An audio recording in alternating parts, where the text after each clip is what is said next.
Master batch 2.0 के lecture number 23 में आप सब लोगों का स्वागत है। तो ये है वेव एंड ऑसिलेशन का लेक्चर नंबर 2 और आज की इस क्लास का हमारा टॉपिक है wave motion, progressive wave and stationary wave, यानी कि तरंग गति, प्रगामी तरंग और अप्रगामी तरंग। तो आज की इस क्लास में हम इन्हीं तीनों टॉपिक के ऊपर बेस्ड टीजीटी, पीजीटी और जीआईसी के प्रीवियस ईयर के क्वेश्चन और कुछ इंपॉर्टेंट क्वेश्चंस को डिस्कस करेंगे। अगर आपने इसके थियरी के लेक्चर को नहीं देखा है तो उसका लिंक डिस्क्रिप्शन में दिया हुआ है, आप वहां से जाकर के उन लेक्चर्स को देख सकते हैं। और अगर आपको इन चैप्टर्स का नोट्स चाहिए तो आप प्ले स्टोर पर जाकर के फिजिक्स स्कॉलर का ऐप डाउनलोड कर लीजिए और टीजीटी, पीजीटी, जीआईसी की बैच के लिए रजिस्टर कर दीजिए। जैसे ही हमें टाइम मिलेगा हम आपको उस बैच में अलाउ कर देंगे और नोट्स का एक्सेस आपको मिल जाएगा। ठीक है, चलिए। तो पिछली क्लास में हमने ऑसिलेशन को पूरी तरह से कंप्लीट कर लिया था, सिंपल हार्मोनिक मोशन, और उसके ऊपर बेस्ड सारे क्वेश्चन भी हमने कर लिए थे। तो आज की इस क्लास से हम वेव स्टार्ट कर रहे हैं और लगभग सारा पार्ट इसमें कवर हो जा रहा है। सिर्फ आपका 2-3 पॉइंट बच रहा है छोटा छोटा, जिसको हम अगली क्लास में कवर कर लेंगे। तो एक टॉपिक है आपका बीट्स, और एक टॉपिक है आपका डॉपलर इफेक्ट, और एक टॉपिक है आपका Fourier analysis of rectangular wave. ठीक है ना, रेक्टेंगुलर एंड स्क्वायर वेव। तो ये जो 3 टॉपिक हैं उनको हम लेक्चर नंबर 3 में पढ़ लेंगे और उसके बाद आपका ये पूरा यूनिट नंबर 3 जो है वो कंप्लीट हो जाएगा।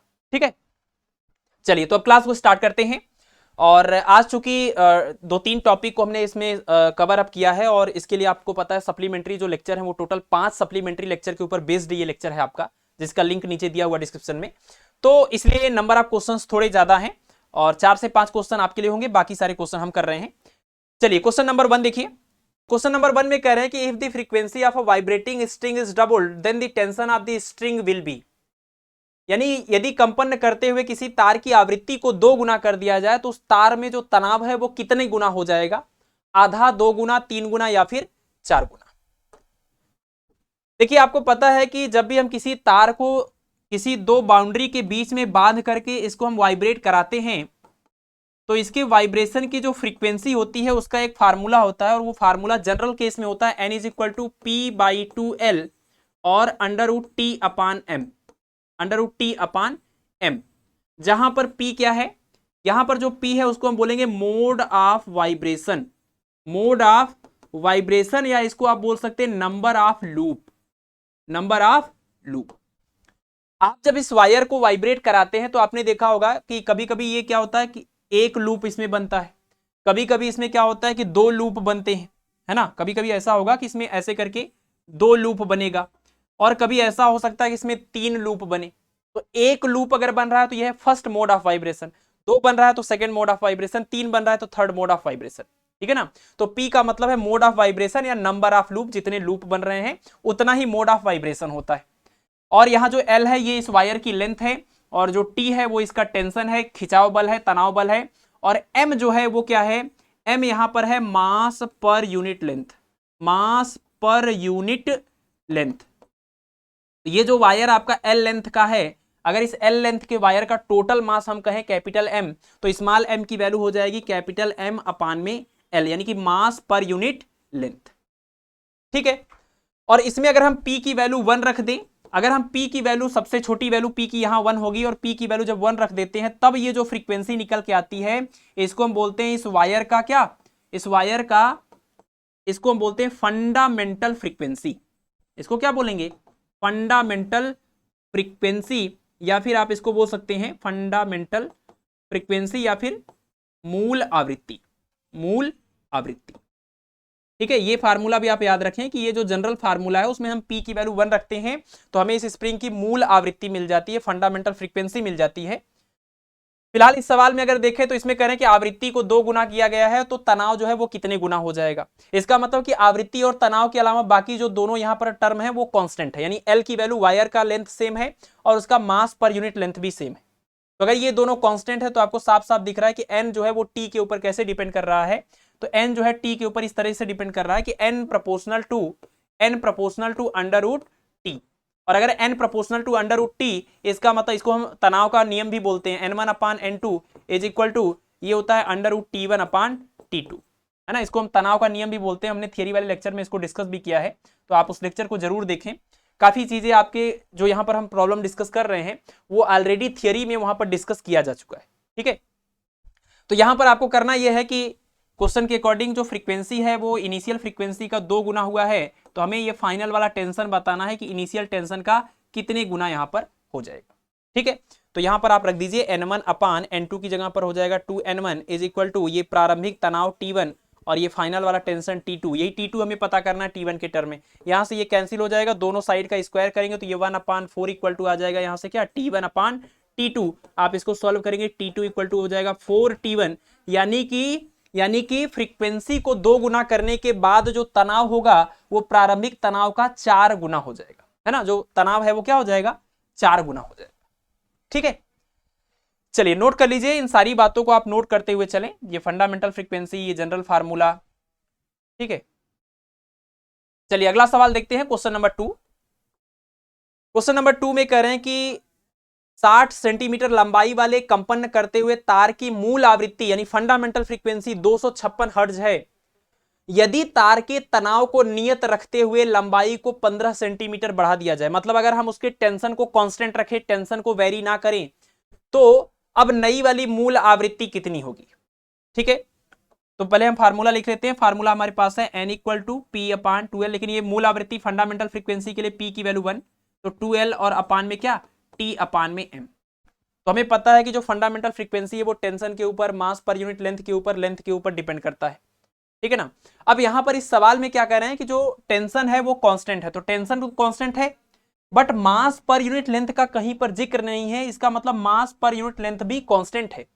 ठीक है, यानी ये दोनों के दोनों टर्म कांस्टेंट हो गए। अब आपकी जो फंडामेंटल फ्रीक्वेंसी वो सिर्फ और सिर्फ लेंथ के ऊपर डिपेंड कर रही है। और कैसे डिपेंड कर रही है कि n प्रोपोर्शनल टू 1/L, मतलब कि फ्रीक्वेंसी लेंथ के इनवर्सली प्रोपोर्शनल है। आप यहां से कर सकते हैं n into l is equal to क्या कांस्टेंट। और दो अलग अलग केस में अगर आप इसी बात को लिखेंगे तो आप बोलेंगे n1 L1 is equal to क्या n2 L2, n1 L1 equal to n2 L2। और इस सवाल में आप देख लीजिए आपको वैल्यू गिवन है, प्रारंभिक आवृत्ति, प्रारंभिक मूल आवृत्ति n1 का मान है 256 हर्ट्ज और प्रारंभिक लंबाई L1 का मान कितना है 60 सेंटीमीटर और अंतिम लंबाई L2 का मान है 15 सेंटीमीटर।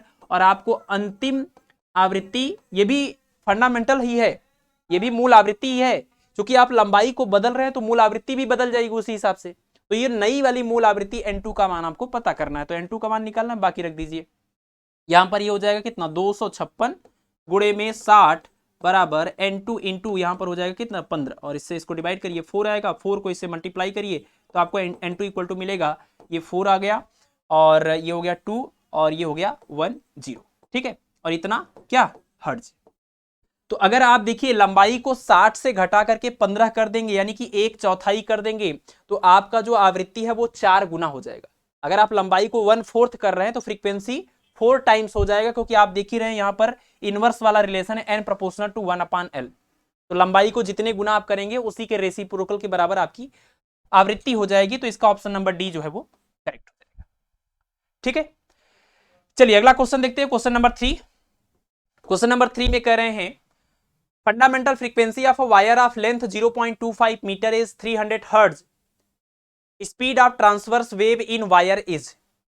तार में अनुप्रस्थ तरंग की चाल आपको बतानी है, जबकि आपको यह दिया गया है कि जो तार है उसकी मूल आवृत्ति है 300 हर्ट्ज और उसकी लंबाई है 0.25 मीटर। ठीक है, तो आपने सप्लीमेंट्री लेक्चर में एक चीज देखा होगा कि हमने आपको बताया था कि जो दो तरह की वेव होती हैं या दो तरह की तरंगे होती हैं, एक होता है आपका ट्रांसवर्स वेव और एक होता है आपका लॉन्गिट्यूडनल वेव, यानी कि अनुप्रस्थ तरंग और अनुदैर्ध्य तरंग। तो जो अनुप्रस्थ तरंगे होती हैं या जो ट्रांसवर्स वेव होती हैं उसके बारे में हमने आपको बताया था कि ट्रांसवर्स वेव प्रोपागेट करती हैं सिर्फ और सिर्फ सॉलिड के अंदर, और एक इसमें स्पेशल केस है और वो है surface of liquid. Surface of liquid जो कि एक स्पेशल केस है, बहुत ही मतलब ये रेयर होता है थोड़ा सा। तो जो आपके अनुप्रस्थ तरंगे होती हैं, ट्रांसवर्स वेव ज्यादातर क्या होता है कि सॉलिड के अंदर वो ट्रेवल करती हैं। बाकी जो आपका लॉन्गिट्यूडनल वेव है यानी कि आपकी अनुदैर्ध्य तरंगे हैं, वो अनुदैर्ध्य तरंगे तीनों तरह के माध्यम में ट्रेवल करती हैं। ठीक है, ये आप ध्यान रखिएगा, लॉन्गिट्यूडनल वेव जो है वो तीनों तरह के माध्यम में, मतलब सॉलिड में, लिक्विड में और गैस में, ये तीनों में ट्रेवल करती है, तीनों में ट्रेवल कर सकती है लॉन्गिट्यूडनल वेव या अनुदैर्ध्य तरंग।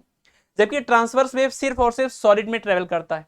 और जब ये सॉलिड में ट्रेवल करता है तो इस ट्रांसवर्स वेव की सॉलिड के अंदर स्पीड कितनी होगी, उस स्पीड का, उस चाल का एक फार्मूला होता है, और वो फार्मूला क्या है, v equal to under root कितना, इसका फार्मूला है v equal to t upon m, under root t upon m. और इसको आप ऐसे भी लिख सकते हैं, खींचे हुए तार के लिए खास करके ये formula v equal to under root t upon m, और टी अपान में जो m है इसको हम लिखते हैं पाई आर स्क्वायर डी, है ना, ये डेंसिटी है और ये वायर की लेंथ है, और इसको हम ऐसे भी लिखते हैं stress upon density, stress upon density. तो ये आप याद रखें कि ट्रांसवर्स वेव यानी कि अनुप्रस्थ तरंग की किसी भी ठोस वस्तु के अंदर जो चाल होती है उसका ये फार्मूला होता है। अलग अलग तरीके से हम फार्मूले को लिखते हैं, जैसा कंडीशन यहां बनेगा वैसा कंडीशन हम यूज कर लेंगे। तो इस क्वेश्चन में आपको क्या क्या दिया हुआ था, आपको लंबाई दी हुई है और आपको आवृत्ति दिया हुआ है। तो देखिए जो आवृत्ति दिया हुआ है यानी फ्रीक्वेंसी दिया हुआ है, फ्रीक्वेंसी और लंबाई के हिसाब से देखें तो यहां पर हम नहीं निकाल सकते क्योंकि हमें टी न तो टी की वैल्यू पता है और ना ही एम की वैल्यू पता है, ठीक है। तो किसी भी खींचे हुए तार के अंदर जो अनुप्रस्थ तरंग चल रही है उस अनुप्रस्थ तरंग की चाल का ये फार्मूला तो होता है, लेकिन आपको पता है कि उसी खींचे हुए तार की आवृत्ति के लिए हमारे पास एक फार्मूला है n इक्वल टू कितना, n इक्वल टू 1/2L और अंडर रूट कितना t अपान में m। और ये फार्मूला हम यूज कर रहे हैं मूल आवृत्ति के लिए क्योंकि आपको यहां पर सवाल में मूल आवृत्ति दिया हुआ है वायर का। तो मूल आवृत्ति n की वैल्यू आप रख सकते हैं कितनी, 300 इज इक्वल टू 1/2 और l मतलब लेंथ ऑफ वायर कितना 0.25। और यहां देखिए ये जो under root t upon M है ये है उस तार के अंदर अनुप्रस्थ तरंग की चाल का फार्मूला। यही पूरा पार्ट हमें निकालना, इसको हम सिंपल सा v बोल देते हैं। ये पूरा पार्ट इसमें आके मल्टीप्लाई कर देगा, आपको मिल जाएगा अनुप्रस्थ तरंग की चाल का फार्मूला v यानी कि under root t upon m is equal to, ये इसमें मल्टीप्लाई हो जाएगा तो 300 इंटू 2 इंटू 0.25 यानी कि ये हो जाएगा 0.5। 0.5 का मतलब होता है आधा और इसका हो जाएगा आधा, कितना हो जाएगा 150, और ये यूनिट किस में आ जाएगा, मीटर पर सेकेंड, ठीक है। यानी कि उस तार के अंदर जो अनुप्रस्थ तरंग है उसकी चाल हो जाएगी 150 मीटर पर सेकेंड। थोड़ा सा ये ट्रिकी था कि आपको डायरेक्टली ये टी और एम की वैल्यू या ये वाली वैल्यू या कोई भी ऐसी वैल्यू नहीं गिवन थी, आपको एक्चुअल में ये फंडामेंटल फ्रीक्वेंसी वाला फार्मूला यूज करना है और यहां से आपको टी अपान एम दिखेगा, यही वेलोसिटी है और इसका आंसर आ जाएगा 150 मीटर पर सेकेंड, ठीक है। चलिए तो क्वेश्चन नंबर 4 में देखिए क्या कह रहे हैं, the stressed string vibrates according to the equation this where x and y are in centimeter and t in second, then the distance between the two nearest node, दो लगातार जो नोड बनता है अप्रगामी तरंग के अंदर उस दो लगातार नोड के बीच की दूरी आपको बतानी। आपने देखा होगा कि अप्रगामी तरंग जब बनते हैं, जैसे हमने आर्गन पाइप का एग्जांपल लिया है, तो अप्रगामी तरंग जब बनते हैं और उसके डिफरेंट मोड ऑफ वाइब्रेशन को हम रिप्रेजेंट करते हैं तो कुछ ऐसा सिचुएशन होता है, जहां जहां डिस्प्लेसमेंट मिनिमम होता है उस पॉइंट को हम बोलते हैं नोड या निस्पंद, और जहां जहां डिस्प्लेसमेंट मैक्सिमम होता है उसको हम बोलते हैं एंटी नोड या फिर प्रस्पंद, ठीक है ना। तो नोड और ये एंटी नोड, यहां पर फिर से अगला क्या है, नोड, और यहां फिर से है एंटी नोड, उसके बाद फिर से नोड एंड सो ऑन, इसी तरीके से ये चलता रहता है अप्रगामी तरंग के अंदर, ठीक है। यहां पर आप नोड और एंटी नोड के बारे में कुछ खास बात भी याद रख सकते हैं कि नोड जो होता है यहां पर डिस्प्लेसमेंट मिनिमम है या डिस्प्लेसमेंट जीरो है, तो यहां पर अगर हम वेलोसिटी निकालें पार्टिकल की तो वेलोसिटी आएगी जीरो क्योंकि डिस्प्लेसमेंट जीरो है। एंटी नोड की बात करें तो यहां पर डिस्प्लेसमेंट पार्टिकल का मैक्सिमम है और डिस्प्लेसमेंट पार्टिकल का मैक्सिमम होने की वजह से इसकी वेलोसिटी यहां पर क्या हो जाएगी, मैक्सिमम, ठीक। इसके अलावा डेंसिटी की बात करें और प्रेशर की बात करें तो प्रेशर और डेंसिटी नोड वाले पॉइंट पर मिनिमम चेंज होता है, नोड वाले पॉइंट पर प्रेशर और डेंसिटी में मिनिमम चेंज होता है जब ये वाइब्रेशन होता है, और इस एंटी नोड वाले पोजीशन पर प्रेशर और डेंसिटी में मैक्सिमम चेंज होता है। तो ये दो इंपॉर्टेंट बात आपको याद रखना है नोड और एंटी नोड के बारे में, ठीक है। इसके अलावा आपको पता होना चाहिए कि एंटी नोड और नोड के बीच की जो डिस्टेंस होती है वो होती है λ/4, और दो लगातार अगर आप नोड ले लेंगे, दो लगातार नोड लेंगे तो ये λ/4, ये λ/4 कितना हो जाएगा, ये हो जाएगा 2 λ/4 यानी कि λ/2। और जैसे दो लगातार नोड के बीच का डिस्टेंस आपने निकाला वैसे दो लगातार एंटी नोड के बीच का भी डिस्टेंस निकाल सकते हैं। ये λ/4, ये भी λ/4, कितना हो जाएगा ये एंटी नोड और एंटी नोड के लिए, ये λ/4 को दो बार आप जोड़ेंगे तो 2 λ/4 यानी कि कितना हो जाएगा λ/2। तो एक नोड और उसके एक बगल वाले एंटी नोड के बीच की दूरी λ/4 और दो लगातार नोड या दो लगातार एंटी नोड के बीच की डिस्टेंस λ/2। अब इस सवाल में आपको क्या दिया हुआ है, अप्रगामी तरंग का समीकरण दिया हुआ है और आपसे कह रहे हैं कि दो निकटतम निस्पंदों यानी कि नोड्स के बीच की दूरी बताइए। आप कह लीजिए इसके और इसके बीच की दूरी चाहिए। दो लगातार नोड के बीच की दूरी अगर निकालनी है तो वो तो λ/2 होता है, यानी हमें क्या निकालना है फाइनली λ/2। और λ/2 तभी निकलेगा जब हमें लैम्डा की वैल्यू पता होगी। और लैम्डा की वैल्यू पता करने के लिए हम क्या कर सकते हैं, लैम्डा की वैल्यू पता करने के लिए हम इस इक्वेशन को जनरल इक्वेशन से कंपेयर कर सकते हैं। आपको पता है अप्रगामी तरंग का जो समीकरण होता है वो दो टाइप से लिखा जाता है। y इक्वल टू कैसे कैसे होता है, y इक्वल टू एक तो होता है y इज इक्वल टू सम यहां पर कांस्टेंट या कह लीजिए a एम्पलीट्यूड, और उसके बाद लिखा रहेगा साइन kx और उसके बाद होगा कॉस ओमेगा टी। एक ये तरीका है अप्रगामी तरंग को लिखने का। दूसरा है y equal to a, sine की जगह पर लिख लीजिए कॉस, या तो आप ऐसे कर लीजिए y इक्वल टू a और यहां पर हो जाएगा, ठीक है, साइन की जगह पर कॉस kx और उसके बाद कॉस की जगह पर साइन ओमेगा टी। ये दोनों के दोनों अप्रगामी तरंग ही हैं। बस फर्क इतना है कि ये वाला जो अप्रगामी तरंग है वो तब बना हुआ है जब आपका तरंग जाकर के किसी दृढ़ माध्यम से किसी कठोर तल से टकरा करके वापस आ रहा था, और आपतित तरंग और परावर्तित तरंग दोनों के ओवरलैपिंग के बाद, सुपर पोजिशन के बाद ये वाला तरंग बना हुआ, जिसमें ये पोजीशन वाला पार्ट साइन के साथ लिखा होता है, जिसमें पोजीशन वाला पार्ट कॉस के साथ लिखा हुआ है। ये उस अप्रगामी तरंग का समीकरण है जो आपतित और किसी कोमल तल से टकराने के बाद वापस आने वाली दोनों परावर्तित तरंग के ओवरलैपिंग के बाद बना हुआ है। तो आप दोनों ही अप्रगामी तरंग के समीकरण को अगर आप देखें तो चाहे आपका यहां साइन हो चाहे यहां पर कॉस हो, लेकिन x के साथ k लिखा हुआ है और t के साथ ओमेगा लिखा हुआ है। तो जब भी आपको अप्रगामी तरंग का समीकरण दिया जाएगा आप हमेशा उसमें ये देखेंगे कि t का जो कोफिशिएंट है वो ओमेगा है और x का जो कोफिशिएंट होगा वो k बन जाएगा। तो यहां पर इस समीकरण में अगर आप देखें तो ये देखिए साइन यानी इस वाले के हिसाब से दिया हुआ है साइन पाई x/2 और कॉस 20 पाई t। अगर हम इसको इस इक्वेशन नंबर 1 से कंपेयर करें तो हमें मिल जाएगा, देखिए x का कोफिशिएंट k और यहां पर x का कोफिशिएंट π/2, यानी आप कह सकते हैं k इक्वल टू π/2। और दूसरा यहां से t के साथ ओमेगा, यहां पर t के साथ 20 पाई यानी ओमेगा इक्वल टू क्या 20 पाई।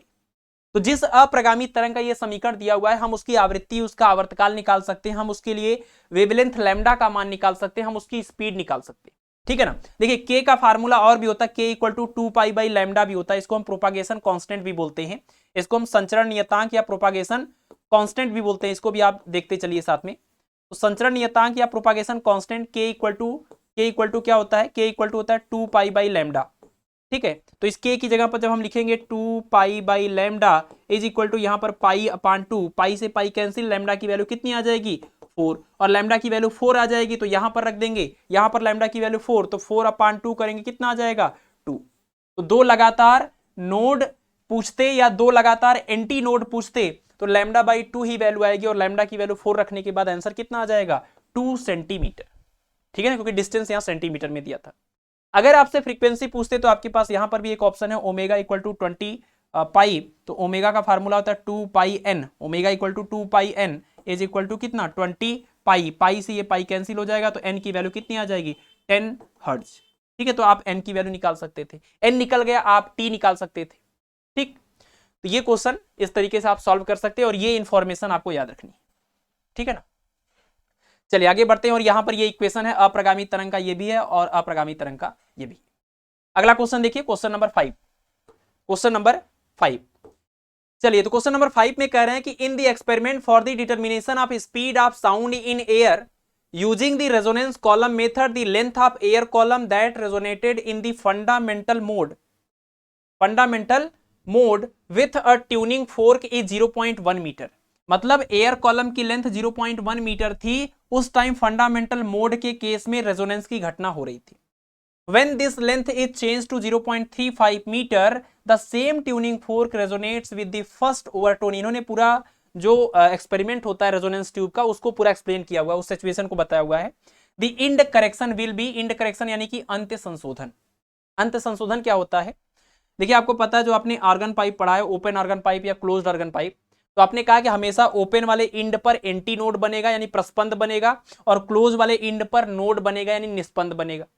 तो जो हम कहते हैं थियोरेटिकली कि यहां पर बनेगा एंटी नोड, वो एक्चुअल में यहां बनता नहीं बल्कि कुछ ऊपर बनता है, तो थियोरेटिकल एंटीनोड और प्रैक्टिकल एंटीनोड के बीच की जो गैपिंग है, इसी डिस्टेंस को हम बोलते हैं इंड करेक्शन या अंत्य संशोधन। ठीक है। और ये जो रेजोनेंस ट्यूब का पूरा एक्सपेरिमेंट है, उसके सिचुएशन की अगर हम बात करें तो उसमें होता यह है कि दो लगातार, जैसे आप देखिए आपका ये रेजोनेंस ट्यूब हो गया और इसमें से आपने लिक्विड निकाला था, तो सपोज एक बार लिक्विड यहां पर था और ये पूरा एयर है, इधर इधर पूरा क्या है, ये लिक्विड है और ऊपर एयर कॉलम है। और केस नंबर 2 में क्या था, केस नंबर 2 में क्या था, आपने लिक्विड को और ज्यादा निकाल दिया, अब ये पूरा एयर कॉलम है और ये इतना लिक्विड है। इस टाइम ये जो लेंथ है इसको हम बोल रहे हैं L1, इस टाइम जो लेंथ है उसको हम बोल रहे हैं क्या, L2, है ना। एयर कॉलम की जो लेंथ है उसकी ये लंबाई गिवन है और यही वैल्यू आपको गिवन है 0.1 मीटर, यही है 0.1 मीटर और ये है आपका 0.35 मीटर। ठीक है। और पहली बात यहां पर आप ये देखिए कि ये जो आपका आर्गन पाइप बन रहा है ऊपर, ये आपका क्लोज्ड आर्गन पाइप है। तो क्लोज्ड आर्गन पाइप की अगर हम वाइब्रेशन की बात करें, उसके फ्रीक्वेंसी की बात करें, तो क्या क्या उसमें पॉसिबल होता है। क्लोज्ड आर्गन पाइप में कौन कौन सी फ्रीक्वेंसीज पॉसिबल हैं। तो क्लोज्ड आर्गन पाइप में पॉसिबल है, अगर N1 पहला है तो अगला होगा 3N1 और अगला होगा 5N1 और अगला होगा 7N1। यानी जब इसमें सबसे सिंपलेस्ट वाइब्रेशन चल रहा होगा उस टाइम उसकी जो फ्रीक्वेंसी होगी वो अगर N1 होगी, जिसको हम बोलते हैं फंडामेंटल फ्रीक्वेंसी, और इस मोड को हम बोलते हैं फंडामेंटल मोड। ठीक है। दूसरा क्या होगा, उसके जस्ट बाद यही पॉसिबल है कि अगली बार जब वाइब्रेशन हो और रेजोनेंस की घटना हो यहां पर ट्यूनिंग फोर्क लगाने के बाद, तो उस घटना के अंदर इस एयर कॉलम की जो फ्रीक्वेंसी होगी वो फंडामेंटल फ्रीक्वेंसी के 3 गुने के बराबर। और ये जो फ्रीक्वेंसी है, आप देखें यहां पर ध्यान से, आपको हमने थियरी वाले लेक्चर में इस बात को बड़े अच्छे तरीके से एक्सप्लेन किया हुआ है कि फंडामेंटल किसको बोलेंगे, ओवरटोन किसको बोलेंगे और हार्मोनिक्स किसको बोलेंगे। यहां पर जो सबसे स्मॉलेस्ट फ्रीक्वेंसी है इसको हम बोलते हैं फंडामेंटल फ्रीक्वेंसी, ये है फंडामेंटल फ्रीक्वेंसी। और इसके बाद जितनी फ्रीक्वेंसी है इन सबको हम बोलेंगे ओवरटोन। इसको हम टोन भी बोलते हैं, फंडामेंटल टोन भी बोलते हैं। ये फंडामेंटल टोन या फंडामेंटल फ्रीक्वेंसी हो गई। इसके बाद जितने हो गए सब के सब ओवरटोन हो गए, इसी को हम अधिस्वरक बोलते हैं, अधिस्वरक। ठीक है ना, ये आपका अधिस्वरक है। तो इसमें इसकी अगर बात करें तो ये आपका फर्स्ट ओवरटोन है यानी प्रथम अधिस्वरक है। ये आपका सेकंड ओवरटोन है यानी द्वितीय अधिस्वरक है। ये आपका थर्ड ओवरटोन है यानी कि तृतीय अधिस्वरक है। और अगर हार्मोनिक्स की बात करें, हार्मोनिक्स जिसको हम सन्नादी बोलते हैं, हार्मोनिक्स का मतलब ये होता है कि जो फ्रीक्वेंसी है वो मूल आवृत्ति या फंडामेंटल फ्रीक्वेंसी का कितना गुना है। जैसे आप देखिए जिसको आप बोल रहे थे फर्स्ट ओवरटोन, वो फर्स्ट ओवरटोन आपके फंडामेंटल फ्रीक्वेंसी के 3 गुने के बराबर है। इसके लिए हम इसको बोलेंगे क्या, थर्ड हार्मोनिक्स। ये क्या है, थर्ड हार्मोनिक्स। और आपका ये जो सेकंड ओवरटोन था, ये फर्स्ट ओवरटोन, ये सेकंड ओवरटोन, ये जो आपका सेकंड ओवरटोन था ये फंडामेंटल फ्रीक्वेंसी के 5 गुने के बराबर है। इसको हम बोलेंगे फिफ्थ हार्मोनिक। ये है आपका थर्ड ओवरटोन और सेवेंथ हार्मोनिक्स। तो इसमें अगर आप देखें क्लोज्ड आर्गन पाइप की बात करें तो जो सबसे सिंपलेस्ट वाइब्रेशन होगा उसमें यही होगा, ऊपर यहां एंटी नोड बन रहा होगा, यहां पर नोड बन रहा होगा और इस केस में इसकी फ्रीक्वेंसी ये है। और इस टाइम जब वाइब्रेशन हो रहा है तो एयर कॉलम की लेंथ है 0.1 मीटर। ठीक। दूसरा, इससे अगले केस में अगर आए तो जस्ट अगले ही केस में क्या होगा, इसी को हम बोलेंगे फर्स्ट ओवरटोन। और सवाल में यही बोला है कि जब फर्स्ट ओवरटोन में रेजोनेंस हो रहा है उस टाइम एयर कॉलम की लेंथ है 0.35 मीटर। तो जब यहां पर फर्स्ट ओवरटोन की बात हो रही है इसका मतलब इस टाइम जो फ्रीक्वेंसी है वो इस वाली फ्रीक्वेंसी का 3 गुना है। और साथ ही साथ अगर ये फर्स्ट ओवरटोन की बात हो रही है तो यहां पर तो आपका हमेशा एंटी नोड बनेगा, यहां नोड बनेगा। तो इस बार वाले केस में क्या होता है, ये कुछ ऐसे होता है, ऐसे, है ना, यहां पर नोड और यहां पर एंटी नोड। तो ये आपका हो गया फर्स्ट ओवरटोन का केस और ये हो गया आपका फंडामेंटल मोड का केस। यहां पर फ्रीक्वेंसी है N1 के बराबर, यहां फ्रीक्वेंसी है 3N1 के बराबर। यहां पर जब रेजोनेंस हुआ तो इसकी लेंथ है 0.1 मीटर, यहां जब रेजोनेंस हुआ तो इसकी लेंथ है 0.35 मीटर। अब जरा देखिए एक चीज, यहां पर हम फार्मूले का चाहे तो डेरिवेशन भी कर सकते हैं। आपको पता है एक्चुअल में जो लेंथ होती है ये यहां पर ना होकर के यहां पर होती है, तो इसको हम L1 बोल रहे हैं, साथ में ये E को भी हमें प्लस करना होगा। तो L1 प्लस E अगर देखें कितना हो जाएगा, L1 प्लस E बराबर कितना हो जाएगा, यानी कि नोड और एंटी नोड के बीच का डिस्टेंस। आपका जो एंटी नोड यहां आप सोच रहे थे वो यहां तो है नहीं, वो तो यहां पर है। तो ये जो एंटी नोड बनेगा और ये जो नोड बनेगा, आपको पता है नोड और एंटी नोड के बीच का डिस्टेंस होता है λ/4। तो हमने यही लिखा है L1 ये वाली लेंथ, एयर कॉलम की लेंथ, यहां पर, उसके बाद बाहर end correction is equal to क्या हो जाएगा, ये फंडामेंटल मोड के केस में हो जाएगा लैम्डा बाई 4 के।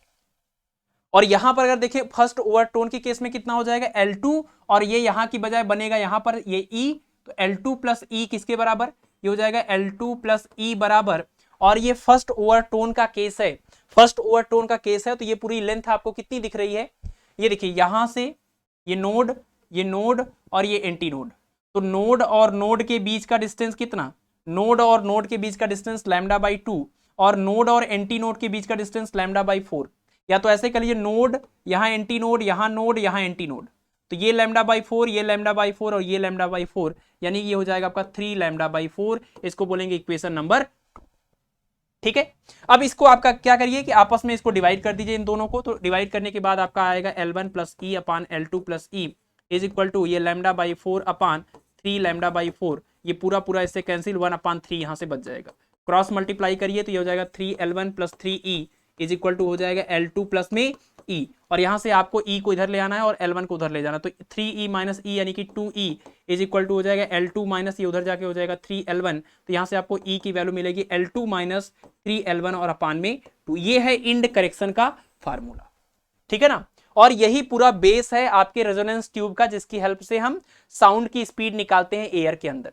तो एयर कॉलम की स्पीड घटती जाती है, सॉरी बढ़ती जाती है, और उसके लिए अलग अलग मोड इसका वाइब्रेशन होने लगता है, कभी ये होगा फिर ये होगा, अगली बार जब होगा तो ऐसा होगा, अगली बार जब होगा तो ये ऐसा होगा, और ऐसे में ये 2 बार ये वाला लूप बनेगा और एक आधा और बनेगा, यानी उस टाइम हम लिखेंगे L3 प्लस ई बराबर 5 लैम्डा बाई 4, ऐसा सिचुएशन बनेगा। तो आपको इसी E की वैल्यू निकालनी है, 2 ही इक्वेशन से आपका काम चल जाएगा, आप ये फार्मूले को भी याद कर सकते हैं। ये पूरा कॉन्सेप्ट बहुत ही इंपॉर्टेंट है ना। इस क्वेश्चन का आंसर आपने निकाला, इस क्वेश्चन का आंसर आपने निकाला नहीं, तो आप देखिए कैसे हो जाएगा, E equal to L2 minus 3L1 और अपान में यहाँ पर 2 वैल्यू रख दीजिए, L2 की वैल्यू कितनी, ये वैल्यू आपकी हो जाएगी 0.35, और माइनस में L1 की वैल्यू रखिए 3 इंटू 0.1 और अपान में 2, तो इसमें से इसको माइनस करेंगे तो 0. कितना हो जाएगा 0.5 और अपान में 2, यानी आ गया 0.025 मीटर। ये है इंड करेक्शन की वैल्यू या अंत संशोधन का मान। आप सीधे फार्मूला भी याद कर सकते हैं, बाकी इस कॉन्सेप्ट को याद रखें, अगले सवाल में हम इसी कॉन्सेप्ट को यूज करने वाले हैं। ठीक है, चलिए इसको नोट कर लीजिए, आगे बढ़ते हैं। अगला क्वेश्चन देखिए, अगला क्वेश्चन देखिए, question number 6। The internal radius of a 1 meter long resonance tube is 3 centimeter with a tuning fork of frequency 2000 Hz. The first resonating position is 4.6 centimeter and the second resonating position is 14.0 centimeter. The speed of the sound at the room temperature is, है ना, यानी प्रथम अनुनाद की स्थिति में जो लंबाई इन्होंने दिया हुआ है 4.6 सेंटीमीटर, द्वितीय अनुनाद की स्थिति में लंबाई दिया हुआ है 14.0 सेंटीमीटर, और आपको बताना है ध्वनि की चाल का मान। तो ध्वनि की चाल निकालने के लिए आप देखिए तरंग की चाल v बराबर n इंटू लैम्डा, जहां n आवृत्ति और v क्या है, तरंग दैर्ध्य या वेवलेंथ है। तो आपको चाल निकालने के लिए n और लैम्डा की वैल्यू चाहिए, और आपको यहां पर n की वैल्यू फ्रीक्वेंसी की वैल्यू गिवन है, यानी आपको सिर्फ लैम्डा की वैल्यू चाहिए। और लैम्डा की वैल्यू निकालने के लिए आप वही पीछे हमने थियरी में अभी आपको एक्सप्लेन किया कि फर्स्ट रेजोनेंस तो फंडामेंटल मोड के केस में हो जाएगा, और सेकंड रेजोनेंस आपका फर्स्ट ओवरटोन के केस में हो जाएगा, है ना। ये आपका फंडामेंटल टोन हो गया, ये फर्स्ट ओवरटोन हो गया। तो इस केस में L1 दिया हुआ है और इस केस में L2 दिया हुआ है, ये L1 लेंथ और ये L2 लेंथ दिया हुआ है। और अगर हम इंड करेक्शन के साथ लिखें तो आप ये कर सकते हैं कि L1 प्लस ई, जिसको हम बोलते थे जो कि लैम्डा अपान 4 के बराबर था, वो इस सवाल में दिया हुआ है 4.6 सेंटीमीटर। और दूसरा रेजोनेंस होता था L2 प्लस ई, उस लेंथ को हम कह सकते थे एयर कॉलम की लेंथ, और वो है 3 लैम्डा बाई 4 के बराबर, और ये वैल्यू क्वेश्चन में दिया हुआ 14.0 सेंटीमीटर की। ठीक है, तो अब ये जो वैल्यू गिवन है, अब इसमें आप एक काम करिए, इन दोनों को आपस में माइनस कर दीजिए, मतलब इस पार्ट को और इस पार्ट को आपस में माइनस करिए। तो L2 plus E minus L1 plus ई, इसमें से इसको माइनस करिए तो ई से ई कट जाएगा और आपको मिलेगा L2 minus L1 is equal to, इसमें से ये माइनस होगा 3 lambda by 4 minus lambda by 4 यानी कि 2 लैम्डा बाई 4, और ये वैल्यू माइनस होकर कितनी हो जाएगी, 14 माइनस 4 करेंगे 10, 10 में से 6 माइनस हो गया 9.4, और ये देखिए 2 से इसको आप डिवाइड करेंगे तो आपको लैम्डा की वैल्यू मिल जाएगी 9.4 इंटू में 2, और ये हो जाएगा 8, और ये 2 गुणे 9 यानी 18, 18.8 सेंटीमीटर। और ये 18.8 सेंटीमीटर आपको लैम्डा की वैल्यू मिल गई। आप लैम्डा यहां रख दीजिए, एन की वैल्यू क्वेश्चन में गिवन था, आपको वी की वैल्यू मिल जाएगी। तो ये हो जाएगा आपका 2000 और इंटू में लैम्डा की वैल्यू 18.8, तो 2 से मल्टीप्लाई कर दीजिए, 2 8 16 और 2 8 16 1 17, और 2 एक कम 2 और एक 3 और 3 जीरोज। लेकिन ये अभी आंसर किस में आया है, ये आया है आपका, सॉरी इधर से डेसिमल भी लगेगा, ये आपका आ जाएगा सेंटीमीटर पर सेकेंड में। और आपको अगर इसको मीटर पर सेकेंड में लेना है तो 100 से डिवाइड करेंगे 376 मीटर पर सेकेंड हो जाएगा। ठीक है, तो इसका आंसर हो जाएगा 376 मीटर पर सेकेंड, यानी ऑप्शन नंबर बी हो जाएगा। आप बस इतना ध्यान रखें, फर्स्ट रेजोनेंस जो होता है वो फंडामेंटल टोन के केस में होता है, और सेकेंड रेजोनेंस जो होता है वो फर्स्ट ओवरटोन के केस में होता है। यानी यहां पर फ्रीक्वेंसी जो भी है फंडामेंटल फ्रीक्वेंसी है, और यहां फ्रीक्वेंसी इस फंडामेंटल फ्रीक्वेंसी के 3 गुने के बराबर है, क्योंकि ये क्लोज्ड ऑर्गन पाइप है। ठीक है, और ये चीज आपको यहां पर ध्यान रखना, यही चीज तो आपको यहां पर डिफरेंस करने से आ गया। पिछली बार हमने इसको सॉल्व करके आपस में हमने ई के लिए एक्सप्रेशन निकाला था, E equal to L2 minus 3L1/2। तो दोनों के दोनों जो रिजल्ट हैं वो यहीं से निकल के आ रहे हैं। ठीक है, चलिए इसको नोट कर लीजिए इन दोनों क्वेश्चंस को, काफी इंपॉर्टेंट है और ज्यादातर लोग इस क्वेश्चन को स्किप कर देते हैं, इसलिए मैंने इसके ऊपर इतना टाइम दे दिया। अब जो क्वेश्चन है वो बहुत ही आसानी से और जल्दी जल्दी सॉल्व हो जाएंगे। क्वेश्चन नंबर आप 7 देखिए, एक इक्वेशन दिया हुआ है और आपको कह रहे हैं कि इस वेव, ये जो वेव है, एक वेव का इक्वेशन है, तो आपको बताना है कि ये वेव का एम्पलीट्यूड कितना है और फ्रीक्वेंसी कितना है। आपको पता है कि जो वेव का इक्वेशन होता है, अगर हम बात करें प्लेन प्रोग्रेसिव वेव की, तो वेव का जो इक्वेशन होता है वो x और t दोनों का फंक्शन होता है, मतलब पोजीशन और टाइम दोनों का फंक्शन होता है। और आपने देखा है नॉर्मली वो वेव का जो इक्वेशन होता है वो साइन या कॉस के टर्म का होता है, साइन के फॉर्म में हो सकता है, कॉस के फॉर्म में हो सकता है, स्क्वायर रूट में हो सकता है, लॉग में हो सकता है। अलग अलग तरीके से हम वेव के इक्वेशन को लिखते हैं, लेकिन हर बार बस इतनी ही कंडीशन है कि वो x और t का फंक्शन होना चाहिए, x और t का फंक्शन होना चाहिए। तो यहां पर देखें तो ये x और t का फंक्शन है, यानी हम कह सकते हैं कि ये एक वेव का इक्वेशन हो सकता है। अब ये नहीं भी हो सकता है, ऐसी भी बात है कि आप याद तो करके बैठे नहीं हैं। तो इसके लिए आपके पास एक तरीका है जनरल इक्वेशन का। किसी भी वेव का जो जनरल इक्वेशन होता है वो इस टाइप का होता है। अगर वेव का डिस्प्लेसमेंट y है तो ये है d2y/dx² is equal to 1/v², और ये हो जाएगा d2y/dt²। ये किसी भी वेव का जनरल इक्वेशन है वन डायमेंशन के केस में। ठीक है, इसको आप याद कर सकते हैं। 3 डायमेंशन में अगर आप इसी वेव के इक्वेशन को लिखें तो डेल स्क्वायर वाई, या इसको आप कह दीजिए साई, है ना, और ये हो जाएगा 1/v², वेव फंक्शन साई, और यहां पर हो जाता है ये डेल स्क्वायर साई/del t²। ये है 3 डायमेंशन में किसी भी वेव का जनरल इक्वेशन, जहां पर डेल का मतलब आप समझ, डेल स्क्वायर का मतलब Laplacian operator, del square x² plus del square y² plus del square z²। ठीक है, और यहां पर जो साई है वो क्या है, वो है फंक्शन है r और t का, मतलब आप कह सकते हैं ये फंक्शन है x y z और t का, इसीलिए यहां पर x y z के रिस्पेक्ट में डिफरेंशिएट हो रहा है और यहां पर टाइम के रिस्पेक्ट में हो रहा है। ठीक है, तो वेव का ये एक जनरल इक्वेशन होता है। अगर कोई भी आपको y इक्वल टू समथिंग या साई इक्वल टू समथिंग करके दिया हुआ है और आपको चेक करना है कि वो वेव को रिप्रेजेंट कर रहा है कि नहीं कर रहा है, आप उसको इस इक्वेशन में रख करके वेरीफाई कर सकते हैं। अगर ये दोनों साइड इक्वल आ गए तो वो वेव का इक्वेशन होगा। ठीक है, एक काम तो ये हो गया, कोई भी इक्वेशन दे करके आपसे पूछे कि क्या ये वेव को रिप्रेजेंट कर रहा है या नहीं कर रहा है, तो आप यहां से पता कर सकते हैं। लेकिन इस सवाल में ये नहीं पता करना है, इन्होंने पहले बोला कि ये वेव का इक्वेशन है, आप इसका एम्पलीट्यूड बताइए और आप इसकी फ्रीक्वेंसी बताइए। तो आपने देखा है इन जनरल जब हम वेव के इक्वेशन को y equal to a sin omega t minus kx करके या फिर cos के फॉर्म में जब भी लिखते हैं, तो आपको पता है यही जो साइन या cos का जो कोफिशिएंट होता है, साइन या cos का ये जो कोफिशिएंट है, यही क्या रिप्रेजेंट करता है, एम्पलीट्यूड। और टाइम का जो प्रोडक्ट है, टाइम का जो कोफिशिएंट है, ये आपका एंगुलर फ्रीक्वेंसी दिखाता है, यहां से हम फ्रीक्वेंसी निकाल सकते हैं। और जो x का कोफिशिएंट होता है वो प्रोपागेशन कांस्टेंट या संचरण नियतांक को दिखाता है। ये आपको याद रखना है। किसी भी वेव के इक्वेशन में साइन या कॉस के टर्म में अगर वो लिखा हुआ है तो इसमें जो सामने उसका कोफिशिएंट होता है वही एम्पलीट्यूड या आयाम है, t का कोफिशिएंट फ्रीक्वेंसी देगा और x का कोफिशिएंट जो है वो प्रोपागेशन कांस्टेंट देगा। तो इस सवाल में आप देखिए, ये सवाल में जो आपको इक्वेशन दिया वो वेव का, वो तो स्क्वायर के फॉर्म में है, तो आप अभी कुछ नहीं बता सकते, आपको इसको पहले साइन या कॉस के फॉर्म में नॉर्मल चेंज करना होगा। तो a साइन स्क्वायर और ब्रैकेट में है यहाँ पर kx माइनस ओमेगा t, आपको इसको नॉर्मल कॉस के फॉर्म में या साइन के फॉर्म में कन्वर्ट करना होगा और आपको ये फार्मूला यूज करना होगा, cos 2 theta equal to 1 minus 2 sine square theta. आप यहां से चाहे तो साइन स्क्वायर थीटा को लिख सकते हैं, कितना, ये लिख सकते हैं 1 माइनस कॉस 2 टाइम्स थीटा और अपान में। यही फार्मूला यूज करके हम इस साइन स्क्वायर को इस तरीके के फॉर्म में कन्वर्ट करके लिखेंगे। तो ये इक्वेशन बन जाएगा y is equal to a, और साइन स्क्वायर की जगह पर ये पूरा लिखेंगे 1 माइनस कॉस, यहाँ पर 2 आएगा, यहाँ जो साइन स्क्वायर का जो पूरा पार्ट था ये यहां पर लिखा जाएगा, तो ये हो जाएगा के एक्स माइनस ओमेगा, ठीक है, और इस पूरे के अपान में यहां पर 2। बस आप इस ए को अंदर ले जाकर के मल्टीप्लाई करिए तो आपको मिलेगा a/2 माइनस a/2 cos 2 और के एक्स माइनस ओमेगा। और अब ये जो इक्वेशन आया है, अब इसको आप ध्यान से देखें तो ये अब एक नॉर्मल सा सिंपल सा वेव का इक्वेशन बन गया कॉस के फॉर्म में, है ना। आप इसको चाहते तो कोई ऐसा इक्वेशन, कोई ऐसा कंडीशन दिया है तो आप उसको साइन में भी कन्वर्ट करना चाह रहे होते तो कर सकते थे। अब ये जो वेव का इक्वेशन आ गया, आपको पता है कि ये शुरुआत में अगर कोई यहां पर एक टर्म है जो प्लस या माइनस हो रहा है, इसका मतलब ये कि टाइम t इक्वल टू 0 पर पार्टिकल का जो पोजीशन है वो a/2 है, और टाइम t इक्वल टू 0 पर पार्टिकल जो होता है वो मीन पोजीशन पर होता है। इसका मतलब ये एक ऐसे वेव का इक्वेशन है जिसमें पार्टिकल का मीन पोजीशन ओरिजिन पर नहीं है, बल्कि ओरिजिन से a/2 डिस्टेंस पर शिफ्ट हो चुका है। पिछले लेक्चर में हमने इसके बारे में बात भी किया था, है ना, a sin omega t plus b करके जो क्वेश्चन गिवन था। तो इसका मतलब ये एक ऐसे वेव का इक्वेशन है जिसके पार्टिकल का मीन पोजीशन ओरिजिन पर नहीं है, 0 से मेजरमेंट नहीं होगा, बल्कि a/2 से मेजरमेंट स्टार्ट होगा, यानी इसका मीन पोजीशन a/2 पर शिफ्ट हो चुका है ओरिजिन की बजाय।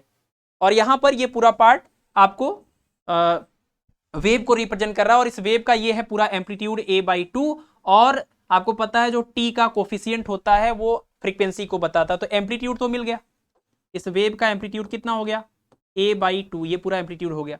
बाकी t का कोफिशिएंट जो है वो फ्रीक्वेंसी देगा, एंगुलर फ्रीक्वेंसी। एंगुलर फ्रीक्वेंसी यहां पर देखिए कितना है, t का कोफिशिएंट क्या है, ये 2 अंदर जाएगा ना, तो 2 के यहां बनेगा और 2 ओमेगा यहां बनेगा, तो एंगुलर फ्रीक्वेंसी कितना है 2 ओमेगा। अगर हम इस एंगुलर फ्रीक्वेंसी को ओमेगा डैश बोलें तो ओमेगा डैश की वैल्यू कितनी है 2 ओमेगा। और हमें क्या बताना, हमें फ्रीक्वेंसी बताना है।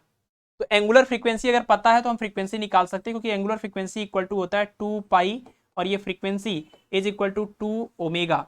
तो यहां से देखिए 2 से ये 2 कैंसिल हो जाएगा, पाई इसमें डिवाइड करेगा तो आपको मिलेगा फ्रीक्वेंसी n इक्वल टू क्या ओमेगा अपान पाई, ठीक है। तो यहां से आपका एम्पलीट्यूड मिला a/2 और यहां से फ्रीक्वेंसी हो जाएगा ओमेगा अपान पाई, यानी कि ऑप्शन नंबर बी जो है वो करेक्ट हो जाएगा। करना कुछ नहीं है, सिंपल सी बात है कि आपका जो इक्वेशन है पहले उसको सिंपल से नॉर्मल से वेव के इक्वेशन में कन्वर्ट कर दीजिए, फिर उसमें जो कोफिशिएंट यहां पर शुरुआत में होता है वो एम्पलीट्यूड होता है, जो टी का कोफिशिएंट है यानी कंपेयर कर देंगे तो आपको ओमेगा की वैल्यू मिल जाएगी, ठीक है। अगला सवाल देखते हैं। नेक्स्ट क्वेश्चन में कह रहे हैं कि length of a thin closed organ pipe and a thin open organ pipe are equal, मतलब एक क्लोज्ड ऑर्गन पाइप है, बंद ऑर्गन पाइप है, और एक खुला ऑर्गन पाइप है, दोनों का जो लेंथ है वो सेम है, ठीक है। तो हम कह सकते हैं length of closed organ pipe equal to length of open organ pipe, ratio of frequency of their third overtone, उनके थर्ड ओवरटोन यानी कि तृतीय अधिस्वरक की आवृत्तियों का अनुपात निकालना है, ठीक है। आपको देखिए पता है क्लोज्ड ऑर्गन पाइप की अगर बात करें तो किस तरह की फ्रीक्वेंसी होती है, n1 होता है, फिर 3n1 आता है, मतलब ऑड वाले ही आते हैं 1 3 5 करके, है ना, ऑड हार्मोनिक्स ही मिलते हैं आपको 7n1, है ना, इसको ऑड यानी विषम सन्नादी मिलते हैं। और ओपन की अगर बात करें तो ओपन वाले में हमें सब मिलते हैं, इवन ऑड सब, तो n1 होगा, अगला 2n1 होगा, अगला 3n1 होगा, अगला 4n1 होगा, एंड सो ऑन, इस तरीके से, ठीक। इसमें जो फर्स्ट वाली फ्रीक्वेंसी है ये है फंडामेंटल फ्रीक्वेंसी, ये है फंडामेंटल फ्रीक्वेंसी, ये है आपका पूरा का पूरा ओवरटोन इसके आगे, और ये भी पूरा ओवरटोन, ये है फर्स्ट ओवरटोन, ये है सेकंड ओवरटोन, और ये है थर्ड ओवरटोन, इधर भी ये है फर्स्ट ओवरटोन, ये सेकंड ओवरटोन, ये थर्ड ओवरटोन। और हमें इस क्लोज्ड और ओपन ऑर्गन पाइप के थर्ड ओवरटोन की फ्रीक्वेंसीज का रेशियो निकालना है। तो हम इसको थोड़ा सा डिफरेंस करने के लिए हम इसको डैश से रिप्रेजेंट कर रहे हैं ओपन वाले को। तो यानी हमें कुल मिला के 7n1 और अपान में 4n1 डैश पता करना है। इसकी जो तृतीय अधिस्वरक है और इसका जो तृतीय अधिस्वरक है, इन दोनों का अनुपात चाहिए, तो ठीक है।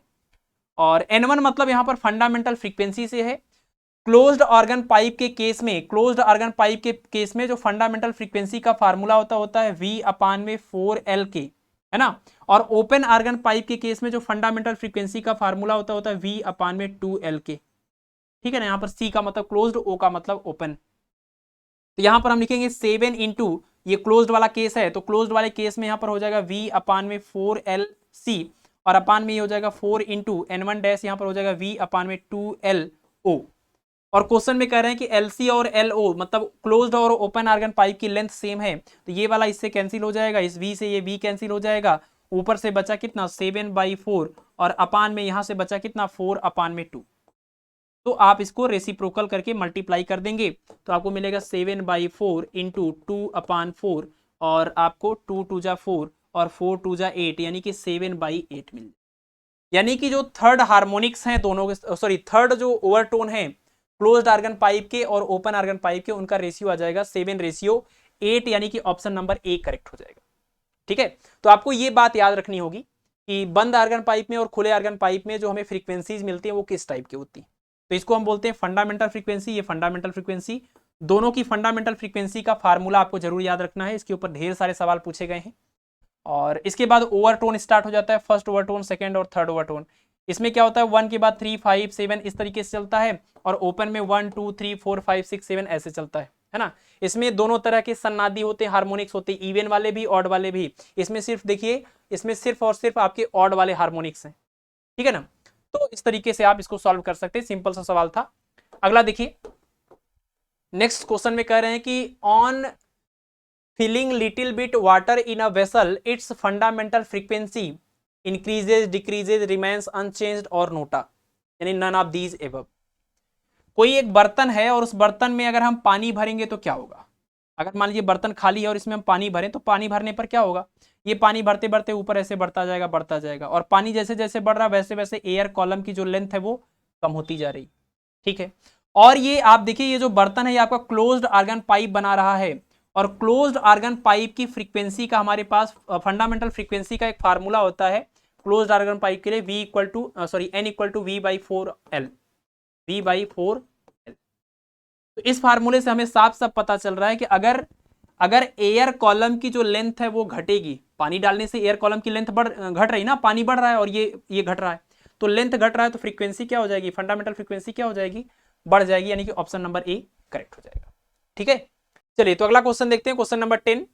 इसमें कह रहे हैं कि किसी तरंग की दो बिंदुओं के बीच की दूरी 0.8 मीटर और कलांतर 0.5 पाई है, यहां गलती हो गया, यहां पर पाई रहेगा।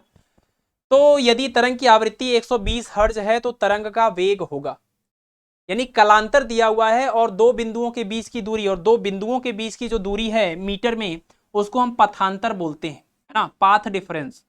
तो पथांतर आपको दिया हुआ है 0.8 मीटर, और कलांतर यानी कि फेज डिफरेंस आपको दिया हुआ है, phase difference is equal to कितना 0.5 पाई। तो आपको बताना है, और फ्रीक्वेंसी भी दिया हुआ है, आवृत्ति भी दिया हुआ है 120 हर्ट्ज। तो आपको बताना है तरंग का वेग कितना होगा, तरंग का वेग कितना होगा, और तरंग के वेग का फार्मूला होता है V equal to N into lambda. आपको N की वैल्यू पता है, लैम्डा की वैल्यू मिल जाए तो आप तरंग का वेग या चाल बता सकते हैं। और आपको ये जो दो वैल्यू दी हुई है पथांतर और कलांतर, इनके बीच में एक बड़ा ही इंपॉर्टेंट रिलेशन है, और रिलेशन ये है कि delta phi is equal to 2 pi by lambda और इंटू में डेल्टा एक्स। एक तो ये फार्मूला आप याद रखें, दूसरा एक और ऐसा ही फार्मूला है कि delta phi is equal to 2 pi by lambda की जगह पर कैपिटल टी टाइम पीरियड और यहां पर डेल्टा टी, यानी आप कहेंगे यहां पर क्या कि कलांतर बराबर 2 पाई बाई लैम्डा इंटू पथांतर, या फिर कलांतर बराबर 2 पाई बाई टी इंटू समयांतर। तो ये दोनों फार्मूले आपके लिए इंपॉर्टेंट है, लेकिन ज्यादातर केस में इसी के ऊपर सवाल पूछा जाता है।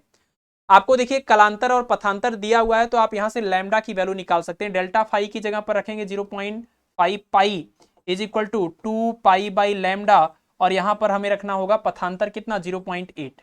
बस सॉल्व कर लीजिए, पाई से ये पाई कैंसिल हो जाएगा, और ये लैम्डा को आप उधर ले जाइए, 0.5 को इधर ले आइए, तो आपको मिलेगा लैम्डा इक्वल टू 2 इंटू 0.8 और अपान में कितना 0.5। 0.5 का मतलब 1/2, और ये 2 ऊपर जाकर बनेगा 4, और 4 गुणे 8 करेंगे 32, और 32 में एक पॉइंट पर डेसिमल, तो लैम्डा इक्वल टू 3.2 मीटर, और लैम्डा की वैल्यू 3.2 मीटर आ गई तो आप तरंग की चाल निकाल सकते हैं। V बराबर N इंटू लैम्डा से, N का मान है 120 और ये गुणे में कितना 3.2, तो 12 दूना 24 और 12 तिया 36 और 2 38, और इसके बाद एक जीरो, और एक जीरो पर डेसिमल यहां लग जाएगा, तो V इक्वल टू 384 मीटर पर सेकंड, ये हो जाएगा इस क्वेश्चन का आंसर, यानी ऑप्शन नंबर बी करेक्ट हो जाएगा।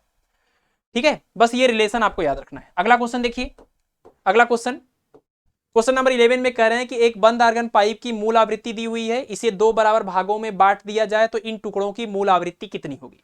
ये क्वेश्चन हमने पिछला जो सप्लीमेंट्री लेक्चर दिया उसमें भी कराया है, बट ये इतना इंपॉर्टेंट है कि मैंने सोचा कि अगर आप में से बहुत सारे लोगों ने वो लेक्चर नहीं देखा हुआ तो हम यहाँ पर उसको रिवाइज करा सकते हैं। तो एक आपका बंद ऑर्गन पाइप है, यानी इस तरह का एक बंद ऑर्गन पाइप है, इसको बीच में से काट देंगे तो क्या बनेगा, बीच में से काटने के बाद दो ऑर्गन पाइप बनेगा, एक ओपन बनेगा और एक क्लोज्ड बनेगा। आप इसको जब काटेंगे तो नीचे वाला जो ऑर्गन पाइप बना ये वाला, ये कैसा है, ये तो आपका क्लोज्ड हो गया, और ऊपर वाला इधर से खुला था और इधर से काटने के बाद इधर से भी खुला है, तो ये ओपन ऑर्गन पाइप हो गया। तो अगर इसकी पूरी लेंथ एल थी, ये पूरी लेंथ एल थी, तो इसकी जो फंडामेंटल फ्रीक्वेंसी होगी इसका फार्मूला होगा V/4L, और इसी की वैल्यू क्वेश्चन में गिवन है 484। ठीक है, और जब इसको हम आप आधा कर देंगे तो ये L/2 लेंथ हो गया, ये L/2 लेंथ हो गया। ये क्लोज्ड ऑर्गन पाइप है तो इसकी फंडामेंटल फ्रीक्वेंसी का फार्मूला होगा V/4L, लेकिन L मतलब लेंथ और इस लेंथ की वैल्यू है L/2। ठीक है, और ये ओपन ऑर्गन पाइप है, इसकी फंडामेंटल फ्रीक्वेंसी का फार्मूला होगा V/2L। L का मतलब लेंथ, और लेंथ कितना है L/2, तो ये 2 से ये 2 कैंसिल, यहां पर भी देखिए 2 से इसको कैंसिल करिए 2 आएगा, तो ये V/2L के बराबर और ये V/L के बराबर, ये V/L के बराबर, यानी कि ओपन ऑर्गन पाइप की जो फंडामेंटल फ्रीक्वेंसी है वो V/L के बराबर, और क्लोज्ड ऑर्गन पाइप की फंडामेंटल फ्रीक्वेंसी V/2L के बराबर, और V और L की वैल्यू आपको यहां से निकालनी होगी। V/L की वैल्यू कितनी, V/L इक्वल टू 484 और अपान इंटू में कितना 4, ठीक है ना, 484 इंटू में 4। अब V/L की वैल्यू आप यहां सीधे सीधे रखेंगे, कितना हो जाएगा, ये हो जाएगा 484 इंटू में 4, आप इसको मल्टीप्लाई कर लीजिएगा, तो ये मल्टीप्लाई करने पर 4 × 4 16, 4 × 8 32 और 1 33 और 4 × 4 16 3 1936 हर्ट्ज आ जाएगा इस ओपन ऑर्गन पाइप का फंडामेंटल फ्रीक्वेंसी। और क्लोज्ड वाले का क्या है, देखिए इसका बिल्कुल आधा, तो इसी का आधा कर दीजिएगा, आधा का मतलब कितना आ जाएगा, ये 2 9 18 2 6 12 और 2 8 16, ठीक है ना, 968 हर्ट्ज। क्लोज्ड ऑर्गन पाइप की फ्रीक्वेंसी, फंडामेंटल फ्रीक्वेंसी ये है, और ओपन वाले की ये है, तो जिसमें ये दोनों ऑप्शन मौजूद है वो करेक्ट हो जाएगा, यानी कि ऑप्शन नंबर डी करेक्ट हो जाएगा। ठीक है, ठीक है, तो फार्मूला सिंपल सा कि V/4L क्लोज्ड ऑर्गन पाइप की फंडामेंटल फ्रीक्वेंसी, और ओपन वाले के लिए V/2L। अगला क्वेश्चन देखते हैं, क्वेश्चन नंबर 12। क्वेश्चन नंबर 12 में कह रहे हैं कि दृढ़ तल या कठोर तल से परावर्तन के कारण तरंग की कला में परिवर्तन होगा। देखिए जब भी कोई तरंग ऐसे ऐसे चलती है और जाते जाते आगे किसी बाउंड्री से टकराती है, तो टकराने के बाद ये किस तरीके से वापस आएगी ये डिपेंड करता है इस मीडियम के नेचर के ऊपर। और ये मीडियम, ये बाउंड्री दो टाइप का होता है, एक को हम बोलते हैं ओपन या सॉफ्ट मीडियम, दूसरे को हम बोलते हैं क्लोज्ड या फिर आप कह सकते हैं रिजिड मीडियम। ठीक है ना, और ये ओपन वाले को हम फ्री भी बोलते हैं, सॉफ्ट या फिर फ्री। तो ये रिजिड बाउंड्री, तो दो तरह की बाउंड्री होती है, और उसी बाउंड्री के बेसिस पर ही हम ये डिसाइड करेंगे कि जो रिफ्लेक्टिंग वेव होगी, मतलब ये इंसिडेंट वेव है और यहां से रिफ्लेक्ट होगी, तो रिफ्लेक्ट होने के बाद उसके फेज में कितना डिफरेंस होगा, ये इस बाउंड्री के टाइप के ऊपर डिपेंड करता है। अगर ये बाउंड्री आपका फ्री वाला बाउंड्री है, अगर ये फ्री बाउंड्री है या ओपन बाउंड्री है, तो वापस आने वाली जो वेव है वो जाने वाली वेव के साथ सेम फेज में होगी, यानी आप कह सकते हैं फेज में डिफरेंस होगा 0 का। लेकिन अगर ये क्लोज्ड बाउंड्री है या फिर रिजिड बाउंड्री है, टफ बाउंड्री है, तो ऐसे में वापस आने पर जो वेव का फेज होगा और जाने वाली वेव का जो फेज है उसके बीच में पाई का, यानी 180 डिग्री का, पाई रेडियन या 180 डिग्री का डिफरेंस आ जाएगा। ठीक है, तो यहां इस सवाल में क्या था, यहां पर था फ्रॉम अ हार्ड प्लेन या रिजिड इंड, तो ये रिजिड इंड है या रिजिड बाउंड्री है, इसके लिए फेज डिफरेंस आ जाएगा पाई का। अगर ये सॉफ्ट होता तो ये 0 हो जाता। ठीक है ना, तो ये एक प्रॉपर्टी थी। इसमें कह रहे हैं कि जब किसी माध्यम में अप्रगामी तरंग उत्पन्न किया जाता है तो निम्न में से कौन सी राशि प्रस्पंद पर बदलती है। प्रस्पंद मतलब क्या, एंटी नोड। एंटी नोड पर क्या बदलता है, तो एंटी नोड पर दो चीजें बदलती हैं, आपको पता है, प्रेशर और डेंसिटी। प्रेशर और डेंसिटी बदल जाता है, और यही प्रेशर और डेंसिटी ऐसा नहीं कि सिर्फ एंटी नोड पर बदलता है, यही नोड पर भी बदलता है। बस अंतर इतना है कि ये जो आपका नोड और एंटी नोड बना है, यहां पर देखिए नोड बना है और यहां पर ये एंटी नोड बना है। अंतर इतना है, नोड के पास प्रेशर और डेंसिटी की अगर हम बात करें तो इसके में जो चेंज आता है वो चेंज होता है मिनिमम, या कह लीजिए आप 0।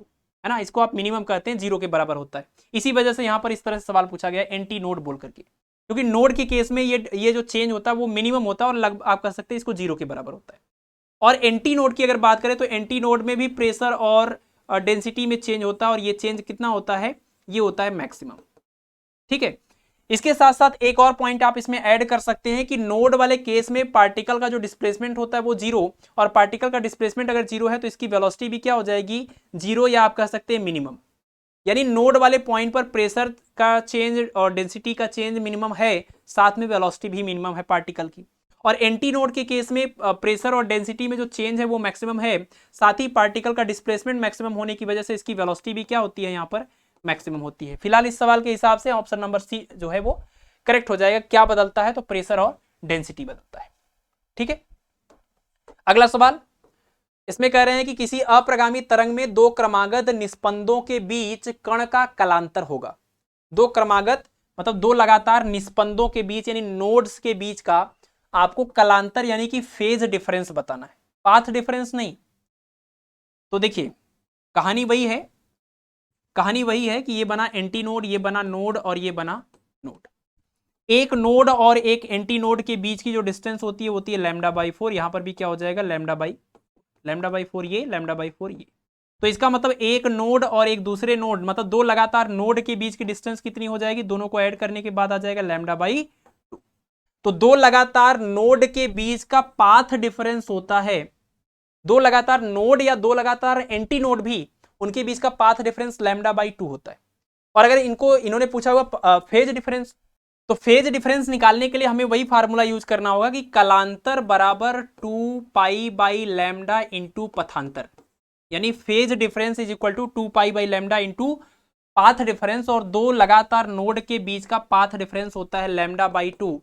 तो यहां पर रख दीजिए तो आपको फेज डिफरेंस मिल जाएगा 2π/λ इंटू λ/2। इससे ये कैंसिल, इससे ये कैंसिल, कितना आंसर आ जाएगा, पाई, यानी कि ऑप्शन नंबर डी जो है वो करेक्ट हो जाएगा। और अगर आपको देखिए यहां पर दो लगातार नोड की बजाय दो लगातार एंटी नोड बोलते तब भी यही आंसर आता। लेकिन अगर आपसे पूछते एक नोड और एक उसके बगल का जो एंटी नोड है इसके लिए आप फेज डिफरेंस बताइए, तो सबसे पहले आप इसका पाथ डिफरेंस लिखते λ/4, और पाथ डिफरेंस अगर आपको मिल जाता λ/4 तो यहां से आप इसको सॉल्व कर लेते तो आपको फेज डिफरेंस मिल जाता कितना, π/2। ठीक है, चलिए अगला क्वेश्चन देखिए। नेक्स्ट क्वेश्चन में कह रहे हैं कि 500 हर्ट्ज आवृत्ति वाले एक अप्रगामी तरंग के निस्पंद यानी नोड और इसके निकटतम प्रस्पंद यानी एंटी नोड के बीच की दूरी 20 सेंटीमीटर है, तो तरंग की चाल बताइए। तो यानी कि इसमें क्या कह रहे हैं कि एक नोड और एक एंटी नोड के बीच का डिस्टेंस इन्होंने दिया हुआ है, और हमें जो पता है एक नोड और एक एंटी नोड के बीच का डिस्टेंस, ये नोड है, उसके बाद एंटी नोड बनता है, उसके बाद फिर से नोड बनता है, ये डिस्टेंस कितना होता है λ/4। तो एक नोड और एक एंटी नोड के बीच का डिस्टेंस होता है λ/4, बट सवाल में इसकी वैल्यू है 20 सेंटीमीटर। इसका मतलब ये मैसेज दे रहे हैं कि लैम्डा की वैल्यू है 80 सेंटीमीटर, वेवलेंथ की वैल्यू 80 सेंटीमीटर, और यहाँ पर फ्रीक्वेंसी एन की वैल्यू गिवन है कितनी, ये है 500 हर्ट्ज। आपको तरंग की चाल निकालनी है तो छोटा बच्चा भी निकाल लेगा, v = n × लैम्डा करके 500 × 8, 5 × 8 40, और उसके बाद ये 2 और 1 3 जीरोस हो जाएंगे, है ना। और ये जो आंसर था ये सेंटीमीटर में था, तो इसका मतलब ये सेंटीमीटर पर सेकंड है। आप इसको 100 से डिवाइड कर देंगे तो ये हो जाएगा 400 मीटर पर सेकंड। ठीक है, तरंग की चाल हो जाएगी 400 मीटर पर सेकंड। अगला सवाल देखिए, क्वेश्चन नंबर 16। तो क्वेश्चन नंबर 16 में कह रहे हैं कि एक तरंग का समीकरण इन्होंने दिया हुआ है और t = 0 पर विस्थापन कर रहे हैं कि डिस्प्लेसमेंट है 5 सेंटीमीटर, तो t = 7.5 पर डिस्प्लेसमेंट कुल कला आपको बताना है। कुल कला मतलब टोटल फेज बताना है। ठीक है, फेज आपको पता है क्या होता है कि ये जो y = a sin ωt + phi जब लिखते हैं, ऐसा लिखते हैं ना, y = a sin ωt + phi ऐसा करके लिखते हैं, तो ये जो है इसको हम बोलते हैं इनिशियल फेज या इपोज, इनिशियल फेज। लेकिन इस पूरे एंगल को हम बोलते हैं सिर्फ फेज।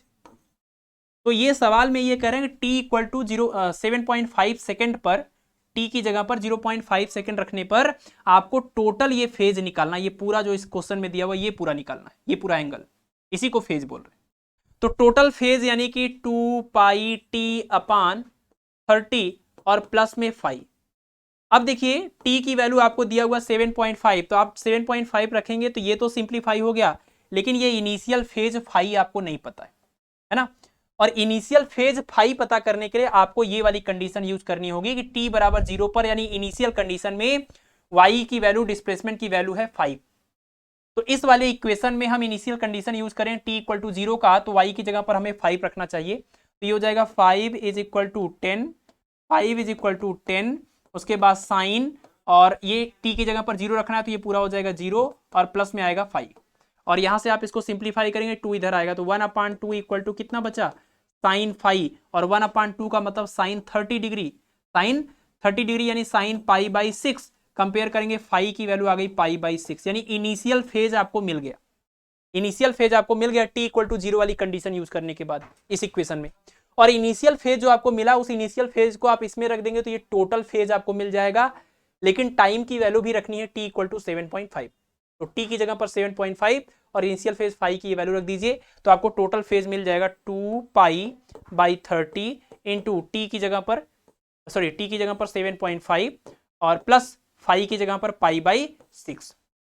अब इससे देखिए ये 7.5 है और ये 30 है, तो 7 4 यानी 4 बार इससे डिवाइड होगा और ये हो जाएगा इससे 2 π/2 प्लस π/6, π/2 प्लस π/6 यानी कितना हो जाएगा 3π, 3 से मल्टीप्लाई करेंगे तो 3π और प्लस पाई और अपान में 6 यानी 4π/6, 4π/6 का मतलब हो गया 2π/3, 2π/3 रेडियन ये हो जाएगा total phase at t equal to 7.5 second. ठीक है, चलिए आसान आसान सवाल है, बहुत कोई मुश्किल नहीं है, बट आपको वही प्रोग्रेसिव वेव वगैरह के जो इक्वेशन है, रेजोनेंस ट्यूब है और नोड एंटी नोड के बीच का डिस्टेंस है और उनकी फंडामेंटल फ्रीक्वेंसी, इसके अलावा ओवरटोन और हार्मोनिक्स को पढ़ने का तरीका, इतनी चीजें अगर आपको पता है तो लगभग लगभग वेव के सारे सवाल आप कर ले जाएंगे, कोई ऐसा बहुत मुश्किल इसमें चीज नहीं आता है। ठीक है, अब जैसे इसमें एक सवाल देखिए कि एक the velocity of sound at some temperature in two monoatomic gases of densities ρ1 and ρ2 are v1 and v2 respectively. If ρ1 upon ρ2 equal to 4, then the value of v1 upon v2. मतलब दो गैसें हैं और दोनों गैसें हैं एक परमाणुक, मोनोएटॉमिक, और एक परमाणु गैस होने का मतलब ये अपना गामा कंफर्म कर रहे हैं, गामा की वैल्यू जो कि गामा रेशियो होता है सीपी और सीवी का डिग्री ऑफ फ्रीडम के लिए 1+2/f के रूप में, और मोनोएटॉमिक गैस के लिए डिग्री ऑफ फ्रीडम f की वैल्यू 3 होती है, आप यहाँ 3 रखेंगे तो इसकी वैल्यू आ जाएगी 1.67। मतलब ये यही बताने की कोशिश कर रहे हैं कि मोनोएटॉमिक मतलब गामा की वैल्यू दोनों के लिए सेम है, दोनों गैसेस के लिए गामा की वैल्यू सेम है, और उन दोनों गैसेस की डेंसिटी दिया हुआ है और डेंसिटी का एक्चुअल में रेशियो आपको दिया हुआ है, तो डेंसिटी का रेशियो यानी ρ1/ρ2 इक्वल टू 4 यानी 4/1, और आपसे कह रहे हैं कि वेलोसिटीज का रेशियो बताइए, गैसेस की वेलोसिटीज का रेशियो। ठीक है, देखिए आपको पता है कि जो लॉन्गिट्यूडनल वेव होती है या अनुदैर्ध्य तरंगे होती हैं वो ठोस, द्रव और गैस तीनों मीडियम में चल सकती है, और गैस में चलने के लिए जो उसका फार्मूला होता है लॉन्गिट्यूडनल वेव का, वो फार्मूला है v is equal to Laplace correction के बाद v equal to gamma p/d, और ये p/d इक्विवेलेंट होता है RT/m के, तो ये हो जाएगा गामा RT/m के। और इन दोनों जगहों से आपको पता है, हमने आपको बताया कि factors affecting the speed of longitudinal wave, उसमें आपने देखा था यानी साउंड के केस में कि प्रेशर बदलने से साउंड की स्पीड पर कोई भी फर्क नहीं पड़ता है। ठीक है ना, प्रेशर बदलने से साउंड की स्पीड पर कोई फर्क नहीं पड़ता है अगर प्रेशर और गामा की वैल्यू कांस्टेंट है ना, मतलब एक प्रेशर आप भले बदल रहे हैं लेकिन गामा की वैल्यू अगर कांस्टेंट है तो इसका मतलब आप कहेंगे v प्रोपोर्शनल टू क्या 1/√d। एक कांस्टेंट गामा के लिए v प्रोपोर्शनल टू 1/√d, क्योंकि प्रेशर बदलने से v की वैल्यू पर फर्क नहीं पड़ता है ना। और इसमें एक कंडीशन ये भी है कि आपका टेम्परेचर क्या होना चाहिए, कांस्टेंट बना होना चाहिए, जब कांस्टेंट टेम्परेचर होगा तभी ये वाली बात लागू होती। ठीक है ना, थियरी में हमने डिस्कस किया था। तो यहां से साफ साफ पता है कि v जो है वो डेंसिटी के इनवर्सली प्रोपोर्शनल होता है कांस्टेंट टेम्परेचर के ऊपर, एक कांस्टेंट टेम्परेचर और कांस्टेंट गामा के ऊपर। तो आप यहां से लिख सकते हैं कि v1/v2 इज इक्वल टू, उल्टा रिलेशन है तो ये हो जाएगा √d2/d1, d मतलब डेंसिटी और यहाँ पर हम इसको ρ2/ρ1 बोलेंगे, डेंसिटी क्वेश्चन में ऐसे दिया गया है। तो ρ2/ρ1 की वैल्यू रखिए, अगर ρ1/ρ2 है 4/1 तो ρ2/ρ1 इसी का उल्टा हो जाएगा 1/4 स्क्वायर रूट के अंदर 1/4, और इसको बाहर निकालेंगे तो आ जाएगा 1/2, तो v1/, ठीक है। और ये जो बात हमने कही यहाँ पर कि प्रेशर बदलने से स्पीड पर कोई फर्क नहीं पड़ता, इसका अगर आप ग्राफ प्लॉट करेंगे तो ऐसा ग्राफ मिलेगा, ये है स्पीड और यहाँ पर है प्रेशर, यानी अलग अलग प्रेशर के कंडीशन में भी साउंड की जो स्पीड है वो कांस्टेंट बनी हुई है। ठीक है, प्रेशर का कोई फर्क नहीं पड़ता। और ये दोनों फार्मूले आप याद रखें, कई बार इसके ऊपर भी सवाल आते हैं। और यहाँ गामा लिखा हुआ है, इस बात को आप ध्यान रखिएगा, 3 नहीं है, गामा है। तो इसका आंसर हो जाएगा 1 अच्छा V1/V2 पूछा था ना, V1/V2 यानी 1/2, ऑप्शन नंबर सी करेक्ट हो जाएगा। अगला क्वेश्चन हमारा देखते हैं, क्वेश्चन नंबर 20। क्वेश्चन नंबर 20 में कह रहे हैं कि हवा में ध्वनि तरंग की चाल 330 मीटर पर सेकेंड है और हवा में ध्वनि तरंग के लिए पथांतर 40 सेंटीमीटर है और कलांतर 1.6 पाई है, तो तरंग की आवृत्ति कितनी होगी। अब ये सवाल हम नहीं करेंगे, बिल्कुल सेम टाइप का पीछे आपने क्वेश्चन किया था वैसा ही ये सवाल है, इसको आप कर लीजिएगा और इसका आंसर बता दीजिएगा कमेंट सेक्शन में कितना आया हुआ है। अगला सवाल देखेंगे, अगला है, इसमें कह रहे हैं कि एक बंद आर्गन पाइप और एक खुले आर्गन पाइप के प्रथम अधिस्वरक सेम है, प्रथम अधिस्वरक मतलब फर्स्ट ओवरटोन सेम है, तो इनकी लंबाइयों का अनुपात क्या होगा। ठीक है, एक है आपके पास क्लोज्ड आर्गन पाइप और ये एक है आपके पास open organ pipe. Closed organ pipe का जो फ्रीक्वेंसी होता है वो किस टाइप का होता है, वो इस टाइप का होता है, ये होता है N1 3N1 के बाद 5N1 उसके बाद 7N1 एंड सो ऑन। इनकी बात करें, अगर ओपन वाले के लिए बात करें तो इनकी फ्रीक्वेंसी जो होती है वो होता है N2, अगर नाम दे दें फंडामेंटल को N2, उसके बाद आएगा 2N2, उसके बाद आएगा 3N2, उसके बाद आएगा 4N2 एंड सो ऑन, है ना। ये इस तरह की फ्रीक्वेंसी होती है ओपन और क्लोज्ड आर्गन पाइप की।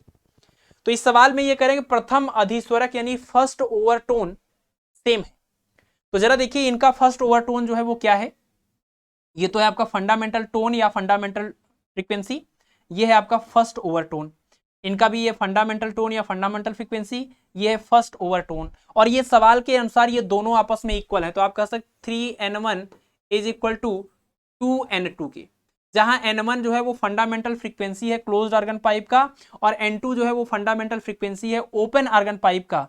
तो इनके लेंथ का रेशियो बताना है, तो सपोज इसका लेंथ मान लेते हैं L1 और इसका लेंथ मान लेते हैं L2, तो हमें L1/L2 निकालना है। तो यहाँ पर फार्मूले में वैल्यू रख दीजिए, N1 क्लोज्ड वाले के लिए फंडामेंटल फ्रीक्वेंसी कितनी होती है V/4L, तो V/4L1 इज इक्वल टू यहाँ पर 2N2 की जगह पर V/2L, तो 2L की जगह पर L2।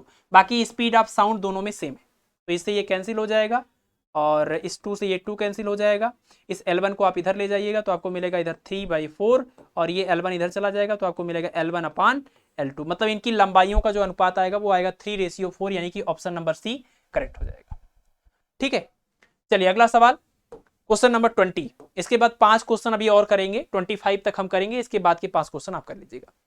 इसमें कह रहे कि निम्न में से कौन सा समीकरण समतल प्रगामी तरंग को प्रदर्शित करता है। प्लेन प्रोग्रेसिव वेव को कौन सा ऐसा इक्वेशन है जो उसको रिप्रेजेंट करता है।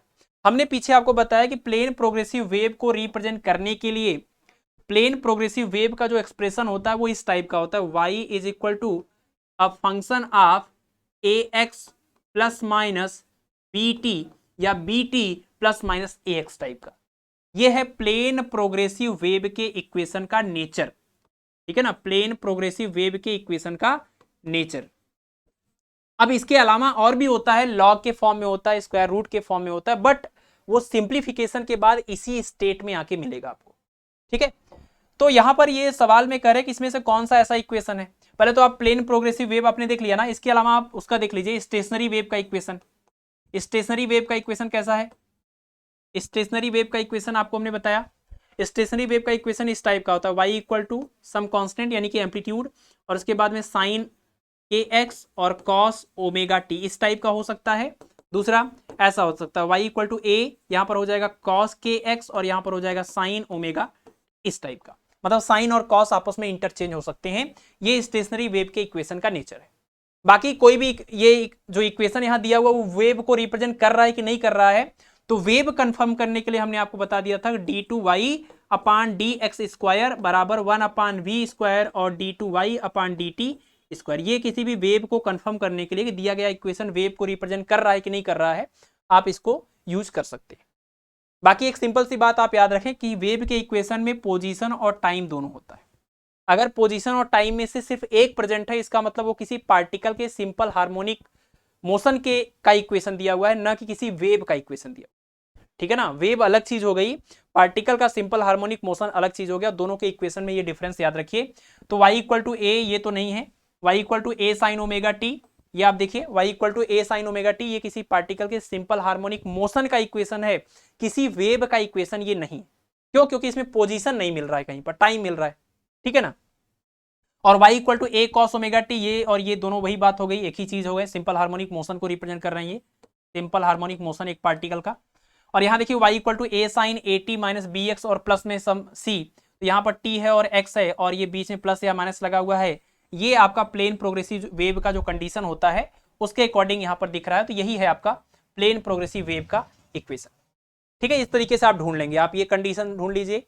और इसके अलावा उसमें आप देखिए कि x और t दोनों मौजूद हैं कि नहीं है, अगर मौजूद हैं तो क्या इस तरह के फॉर्मेट में है कि नहीं है, और किसी और फॉर्मेट में दिए हैं और ज़्यादा कन्फ्यूजन है तो आप चेक करने के लिए आप इसको यूज कर सकते हैं कि जो भी इक्वेशन दिया है क्या वो किसी वेव का इक्वेशन हो सकता है कि नहीं हो सकता है, ठीक है। चलिए अगला सवाल, इसमें करें कौन सी घटना ध्वनि में नहीं होती है, इंटरफेरेंस, डिफ्रैक्शन, रिफ्रैक्शन और पोलराइजेशन। देखिए ध्वनि की अगर हम बात करें या साउंड की बात करें तो ये एक तरह का वेव है, और कौन सा वेव है, ये लॉन्गिट्यूडनल वेव है। लॉन्गिट्यूडनल वेव यानी कि लॉन्गिट्यूडनल वेव का मतलब क्या, ये एक अनुदैर्ध्य तरंग है, अनुदैर्ध्य तरंग। अनुदैर्ध्य तरंग की खास बात ये होती है कि ये तीनों तरह के माध्यमों में चलते हैं, जबकि अनुप्रस्थ तरंग जो होता है वो सिर्फ ठोसों में चलता है, ठीक है। तो ये जो अनुदैर्ध्य तरंग होती हैं, इस अनुदैर्ध्य तरंग की अगर हम बात करें तो एक घटना होती है जिसको हम बोलते हैं पोलराइजेशन या ध्रुवण। तो पोलराइजेशन की घटना सिर्फ और सिर्फ ट्रांसवर्स वेव दिखाती हैं, लॉन्गिट्यूडनल वेव नहीं दिखाती। और ये जो एग्जांपल यहाँ दिया हुआ है ये लॉन्गिट्यूडनल वेव का टाइप है। तो लॉन्गिट्यूडनल वेव के अंदर पोलराइजेशन की घटना नहीं होती, यानी ध्वनि के अंदर ये वाली घटना नहीं हो सकती। मतलब जो आपके लॉन्गिट्यूडनल वेव होते हैं उसमें इंटरफेरेंस, डिफ्रैक्शन, रिफ्रैक्शन, रिफ्लेक्शन सब होगा, लेकिन पोलराइजेशन ही एक ऐसी घटना है जो ये डिसाइड करेगी कि आपका जो वेव है वो आपका लॉन्गिट्यूडनल है कि ट्रांसवर्स है। ये सवाल ऐसे भी पूछ सकते हैं कि अनुदैर्ध्य और अनुप्रस्थ तरंगों में अंतर पता करने के लिए कौन सी घटना का प्रयोग किया जा सकता है, तो वो है पोलराइजेशन, है ना। अब यहीं पर अगर आपसे पूछा जाता प्रकाश जो है, प्रकाश में कौन सी, इसमें से कौन सी घटना है जो प्रकाश में होगी लेकिन ध्वनि में नहीं होगी, तो आप बोलेंगे पोलराइजेशन। क्यों? क्योंकि प्रकाश यानी लाइट जो है वो एक इलेक्ट्रोमैग्नेटिक वेव है, और जितने भी इलेक्ट्रोमैग्नेटिक वेव हैं वो सब के सब नेचर में ट्रांसवर्स या अनुप्रस्थ होते हैं। ध्यान रखना आपको, जितनी भी विद्युत चुम्बकीय तरंगे होती है वो सब अनुप्रस्थ नेचर की होती हैं, लेकिन जो आपकी यांत्रिक तरंगे होती हैं, मैकेनिकल वेव होती हैं, वो ये भी हो सकती हैं और ये भी हो सकती हैं। तो अगर कोई वेव मैकेनिकल वेव है तो आप ये कंफर्म नहीं कर सकते पहले से खाली मैकेनिकल जान के कि वो लॉन्गिट्यूडनल होगा कि ट्रांसवर्स होगा। हाँ, लेकिन अगर कोई वेव इलेक्ट्रोमैग्नेटिक वेव है तब आप कंफर्म कर सकते हैं, क्योंकि इलेक्ट्रोमैग्नेटिक वेव हमेशा ऐसा ही होगा। अगर इलेक्ट्रोमैग्नेटिक वेव है तो वो कंफर्म है कि वो ट्रांसवर्स ही होगा, लेकिन अगर वो मैकेनिकल वेव है तब वो कंफर्म नहीं है कि वो आपका लॉन्गिट्यूडनल है कि ट्रांसवर्स है, क्योंकि दोनों होते हैं उसमें, ठीक है। और जो लॉन्गिट्यूडनल वेव होती हैं उसमें ये वाली घटना नहीं होती है, जो ट्रांसवर्स वेव होती है ये घटना सिर्फ उन्हीं में होती है, तो साउंड में ये घटना नहीं हो सकती, ठीक है। क्वेश्चन नंबर 22 में कह रहे हैं कि प्रतिध्वनि सुनाई देने के लिए स्रोत और अवरोध के बीच की न्यूनतम दूरी कितनी होनी चाहिए। एक तो आप इसका आंसर याद कर सकते हैं, बाकी हम इसका कॉन्सेप्ट बता देते हैं।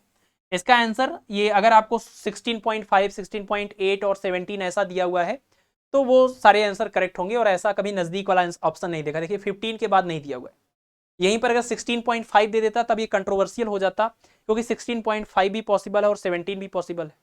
इसके कैलकुलेशन में आप साउंड की जो स्पीड लेंगे, कोई 330 लेता है तो कोई 332 लेता है, कोई 338 लेता है, कोई 340 लेता है, उसके हिसाब से ये वैल्यू थोड़ी बहुत बदलती रहती है, ठीक है। कॉन्सेप्ट सिंपल सा ये है कि प्रतिध्वनि का मतलब क्या होता है। देखिए प्रतिध्वनि का मतलब ये है कि अगर कहीं से कोई साउंड जाए तो एक तो ये जो साउंड अभी ओरिजिनल साउंड प्रोड्यूस हुआ है वो साउंड है, बाकी ये साउंड जब किसी ऑब्स्टेकल या अवरोध से टकराता है और टकरा करके वापस आता है तब जो हमें ये सुनाई देता है थोड़ी देर बाद। ये वाला तो हमें तुरंत सुनाई दिया, लेकिन थोड़ी देर बाद ये जो सुनाई देता है इसी को हम बोलते हैं प्रतिध्वनि या फिर इको, ठीक है।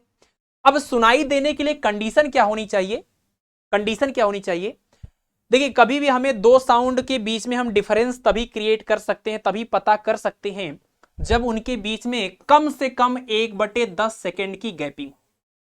दो अलग अलग साउंड के बीच में अगर गैपिंग 1/10 सेकेंड से कम है तो हम उन दोनों साउंड को दो साउंड नहीं समझ पाएंगे। हमें हमारे कान में जो पहला साउंड गया है हमारे कान में वही बना रहेगा 1/10 सेकेंड तक, दूसरा वाला हम उसको फील नहीं कर सकते। ठीक है, इसको हम बोलते हैं persistence of hearing, persistence of hearing. ठीक है, इसको मतलब सुनने की निर्बंधता इसको बोलते हैं। और इसी तरह से परसिस्टेंस ऑफ विजन भी होता है, जो होता है 1/24 सेकेंड। ये होता है आपका परसिस्टेंस ऑफ विजन। मतलब हमारे आंख में कोई भी जो इमेज होता है वो कम से कम 1/24 सेकेंड तक रहता है। इसके दौरान अगर इसके बीच में ही कोई आप दूसरा इमेज ले आते हैं तो हमें पता ही नहीं चलेगा कि वो दूसरा इमेज था कि वो वीडियो था। यानी जो आपका सिनेमेटोग्राफी होता है ना, वो इसी के ऊपर बेस्ड होता है। उसमें फोटोज ही होते हैं जिसको हम वीडियो बोल रहे हैं, एक्चुअल में वो इमेज ही होता है। और 1/24 सेकंड के अंदर ही वो एक इमेज खिसक करके दूसरा इमेज आ जाता है, तो हमें वो मूव करता हुआ दिखाई देता है। हम उन दोनों को डिफरेंशिएट नहीं कर पाते कि ये दो अलग अलग इमेज थे। ठीक है, हम उन दोनों इमेज को ये डिफरेंशिएट नहीं कर पाते कि दो इमेज थे, क्योंकि इतने कम टाइम में ही वो इमेज लगातार चेंज होते रहते हैं, तो हमें वो वीडियो के जैसा मूविंग दिखाई देता है। और ये परसिस्टेंस ऑफ हियरिंग क्या होता है, 1/10 सेकेंड। इससे कम टाइम में अगर दो साउंड आपके कान में जा रहा है तो एक ही को आप समझ पाएंगे, दूसरे को आप समझ नहीं पाएंगे। और इको सुनने के लिए ये जरूरी है कि जो पहला साउंड है और ये दोबारा से ये जो साउंड यहाँ वापस से आ रहा है, इसके बीच की गैपिंग 1/10 सेकेंड से ज्यादा होनी चाहिए, है ना। इससे कम हुई तब आपको नहीं समझ में आएगा, तब तो आपके कान में यही वाला है, इको वाला आप महसूस ही नहीं कर सकते, है ना। अगर 1/10 सेकेंड के अंदर ही वापस आ गया ये, अगर हम इस दीवार को यहां पर रख दें तब तो ये बहुत जल्दी से आ जाएगा, और हो सकता है इतना जल्दी आ जाए कि 1/10 सेकंड से भी कम टाइम में आ जाए। और अगर ये 1/10 सेकंड से कम टाइम में आपके कान में आया तो आप इसको महसूस नहीं करेंगे, आप सिर्फ इसी को महसूस करेंगे, आपको प्रतिध्वनि नहीं सुनाई देगी।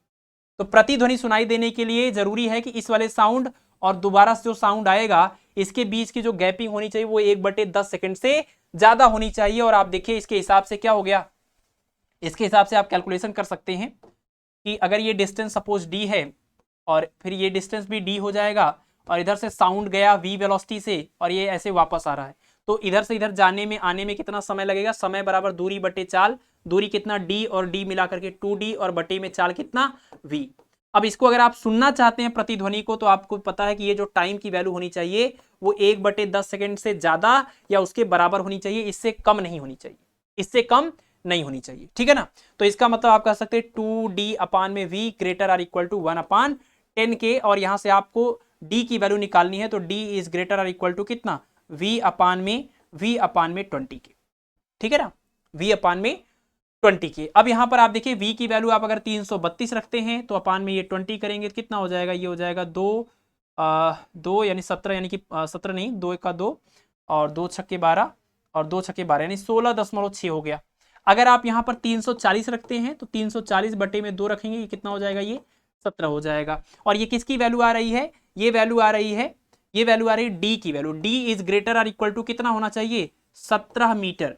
यानी अगर आप प्रतिध्वनि सुनना चाहते हैं तो इस ऑब्स्टेकल और आपके बीच की ये जो दूरी डी है उसका मान कम से कम होना चाहिए 17 मीटर या फिर उससे ज्यादा, greater or equal to 17 metre.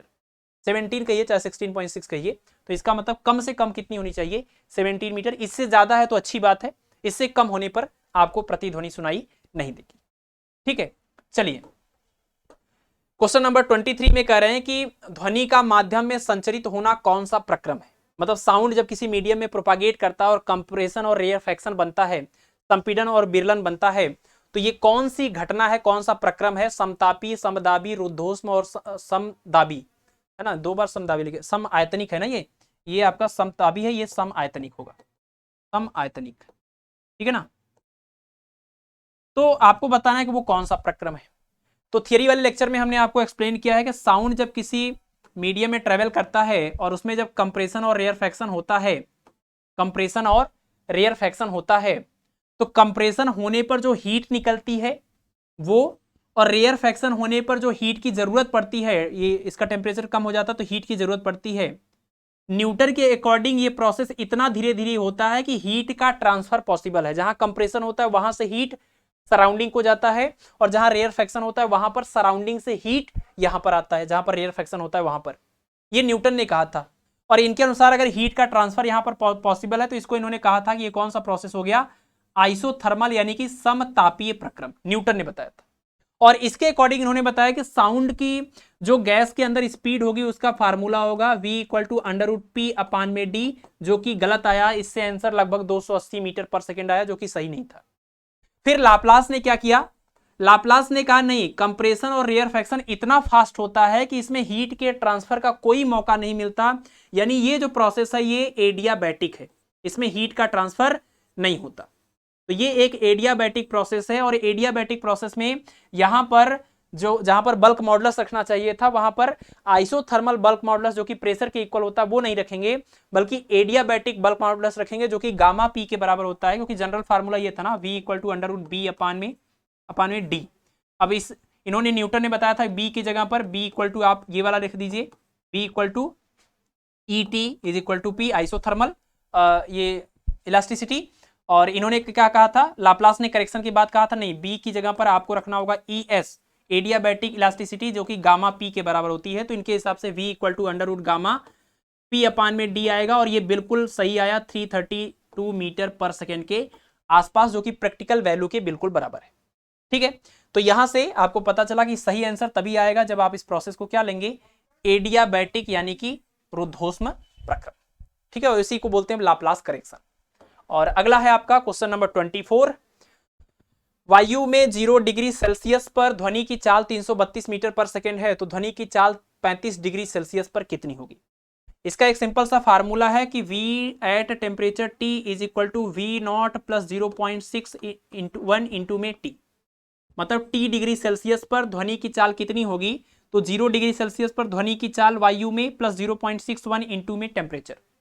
यहां से साफ साफ पता चल रहा है कि अगर हम T की वैल्यू 1 रखें तो रिजल्ट आ जाएगा VT is equal to V0 और प्लस में 0.61।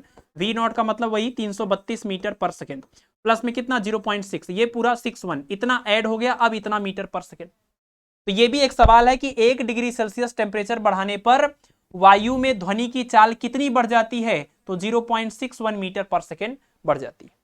तो यहां पर इन्होंने कहा कि एक नहीं बल्कि 35 डिग्री सेल्सियस अगर बढ़ाया जाए, या कह दीजिए 35 डिग्री सेल्सियस पर आपसे चाल पूछा जाए, तो यही फार्मूला यूज करेंगे, T मतलब 35 इक्वल टू V0 यानी कि 332 और प्लस में 0.61 और इंटू में कितना, इंटू में 35, और इसको आप पूरा सॉल्व कर लीजिएगा। तो सॉल्व करने के बाद ये आपका शायद आ जाएगा 353 मीटर पर सेकेंड, मल्टीप्लाई करके इसमें ऐड कर लीजिए तो ये आ जाएगा 353 मीटर पर सेकेंड। ठीक है, चलिए आज की इस क्लास का लास्ट क्वेश्चन देखते हैं। और लास्ट क्वेश्चन में कह रहे हैं कि निश्चित ताप पर हाइड्रोजन और ऑक्सीजन गैस में ध्वनि की चालों का अनुपात बताना है। तो यही फार्मूला है कि v इज इक्वल टू होता है √γ/T और अपान में m। तो ध्वनि की चाल जो होती है वायु में या किसी भी गैस में, ध्वनि की चाल, उसका ये फार्मूला है। किसी भी गैस में ध्वनि की चाल का फार्मूला है, ये ध्यान रखना है ये। ठीक है, तो यहां पर ये दिख रहा है कि निश्चित ताप पर मतलब T की वैल्यू कांस्टेंट कर दी गई, गामा और R जो है वो ऑलरेडी कांस्टेंट होते हैं गैस के लिए, तो इसका मतलब V प्रोपोर्शनल टू क्या हो गया, अगर एक तरह की गैस है चाहे मोनो एटॉमिक चाहे डाई एटॉमिक, ये भी डाई एटॉमिक ये भी डाई एटॉमिक, तो गामा की वैल्यू फिक्स हो गई है ना, गामा इक्वल टू 1 + 2/f से, तो V प्रोपोर्शनल टू 1/√m बच गया। और यहां से आप देखिए क्या हो जाएगा, V1/V2 equal to √m2/m1, √m2/m1। और ये मॉलिक्यूलर वेट है दोनों गैसेस का। तो पहला गैस है हाइड्रोजन, दूसरा गैस है ऑक्सीजन। हाइड्रोजन की बात करें तो हाइड्रोजन आपका 1H1 जिसका एटॉमिक वेट 1 है, लेकिन हाइड्रोजन एक डाई एटॉमिक गैस है तो इसका मॉलिक्यूलर वेट इसी का 2 गुना हो जाएगा यानी 2 हो जाएगा।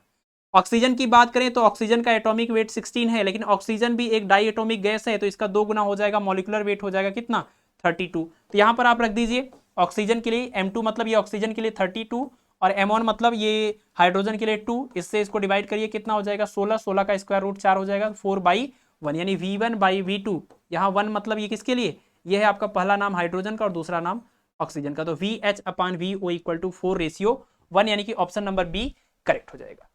ठीक है, चलिए तो इस तरीके से आज आपका ये जो टॉपिक था ये कंप्लीट हो गया है, जिसमें हमने वेव मोशन की बात कर ली है, प्रोग्रेसिव वेव और स्टेशनरी वेव के ऊपर न्यूमेरिकल कर लिया, आर्गन पाइप इसमें से सबसे हाईलाइटेड टॉपिक है। ठीक है, अब 4 से 5 क्वेश्चन है आपके होमवर्क, इसको आप जल्दी से देख लीजिए और इसको आप कर लीजिएगा। निश्चित ताप पर गैस में ध्वनि की चाल v और गैस के अणुओं की वर्ग माध्य मूल चाल यानी VRMS है, तो इनके बीच में क्या रिलेशन होगा, v और VRMS के बीच में क्या रिलेशन होगा। ठीक है ना, ऊपर क्वेश्चन इंग्लिश में भी है, आप देख लीजिएगा, इसका PDF हम आपको टेलीग्राम पर प्रोवाइड कर देंगे।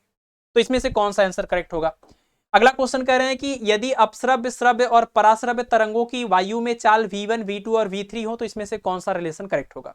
मतलब कि इंफ्रासोनिक, सोनिक और अल्ट्रासोनिक साउंड की स्पीड अगर v1, v2, v3 हो तो इनकी जो स्पीड आ रही है उनके बीच में क्या रिलेशन होगा ये बताना है। ठीक है, अगला सवाल है कि ध्वनि की चाल किसमें सबसे ज्यादा होती है, साउंड की स्पीड सबसे ज्यादा कहां पर होती है, एयर में, वाटर में, स्टील में, वैक्यूम में। ठीक, नेक्स्ट क्वेश्चन आपका कह रहे हैं कि 110 सेंटीमीटर लंबाई वाले एक तार को तीन भागों में बांट दिया गया, बराबर नहीं, 110 सेंटीमीटर वाला एक वायर है जिसको तीन पार्ट में, तीन सेगमेंट में कर दिया गया। तो कह रहे हैं कि उनकी फ्रीक्वेंसीज का रेशियो है 1:2:3, तो इनकी लंबाइयों का मान कितना होगा, है ना। अगर इनकी फ्रीक्वेंसी का रेशियो है 1:2:3, तीन टुकड़े में, तो इनकी लंबाई कितनी होगी, इसमें से आपको बताना है कौन सा आंसर करेक्ट है। और लास्ट आपका होमवर्क है, एक क्लोज्ड आर्गन पाइप में पहला रेजोनेंस 50 सेंटीमीटर पर होता है, 50 सेंटीमीटर पर होता है, तो दूसरा अनुनाद किस लंबाई पर होगा। फर्स्ट रेजोनेंस 50 सेंटीमीटर पर होता है तो सेकंड रेजोनेंस किस लेंथ पर होगा, यानी L2 की वैल्यू कुल मिला के आपको यहां पर बतानी है। ठीक है, तो ये पांचों क्वेश्चन आप लोग सॉल्व कर लीजिएगा, सॉल्व करके इसका आंसर आप कमेंट सेक्शन में बताइएगा। बाकी ये लेक्चर आपको कैसा लगा आप इसका फीडबैक जरूर दें, क्योंकि आपका फीडबैक ही ये डिसाइड करता है कि हम आगे और किस तरीके से काम करें कि आपको ये चीज और ज्यादा अच्छी लगे और बेनिफिशियल हो। ठीक है, तो आज के लिए इतना ही, बाकी आप लोग अपना पढ़ाई करते रहें और अपना ख्याल रखें। धन्यवाद।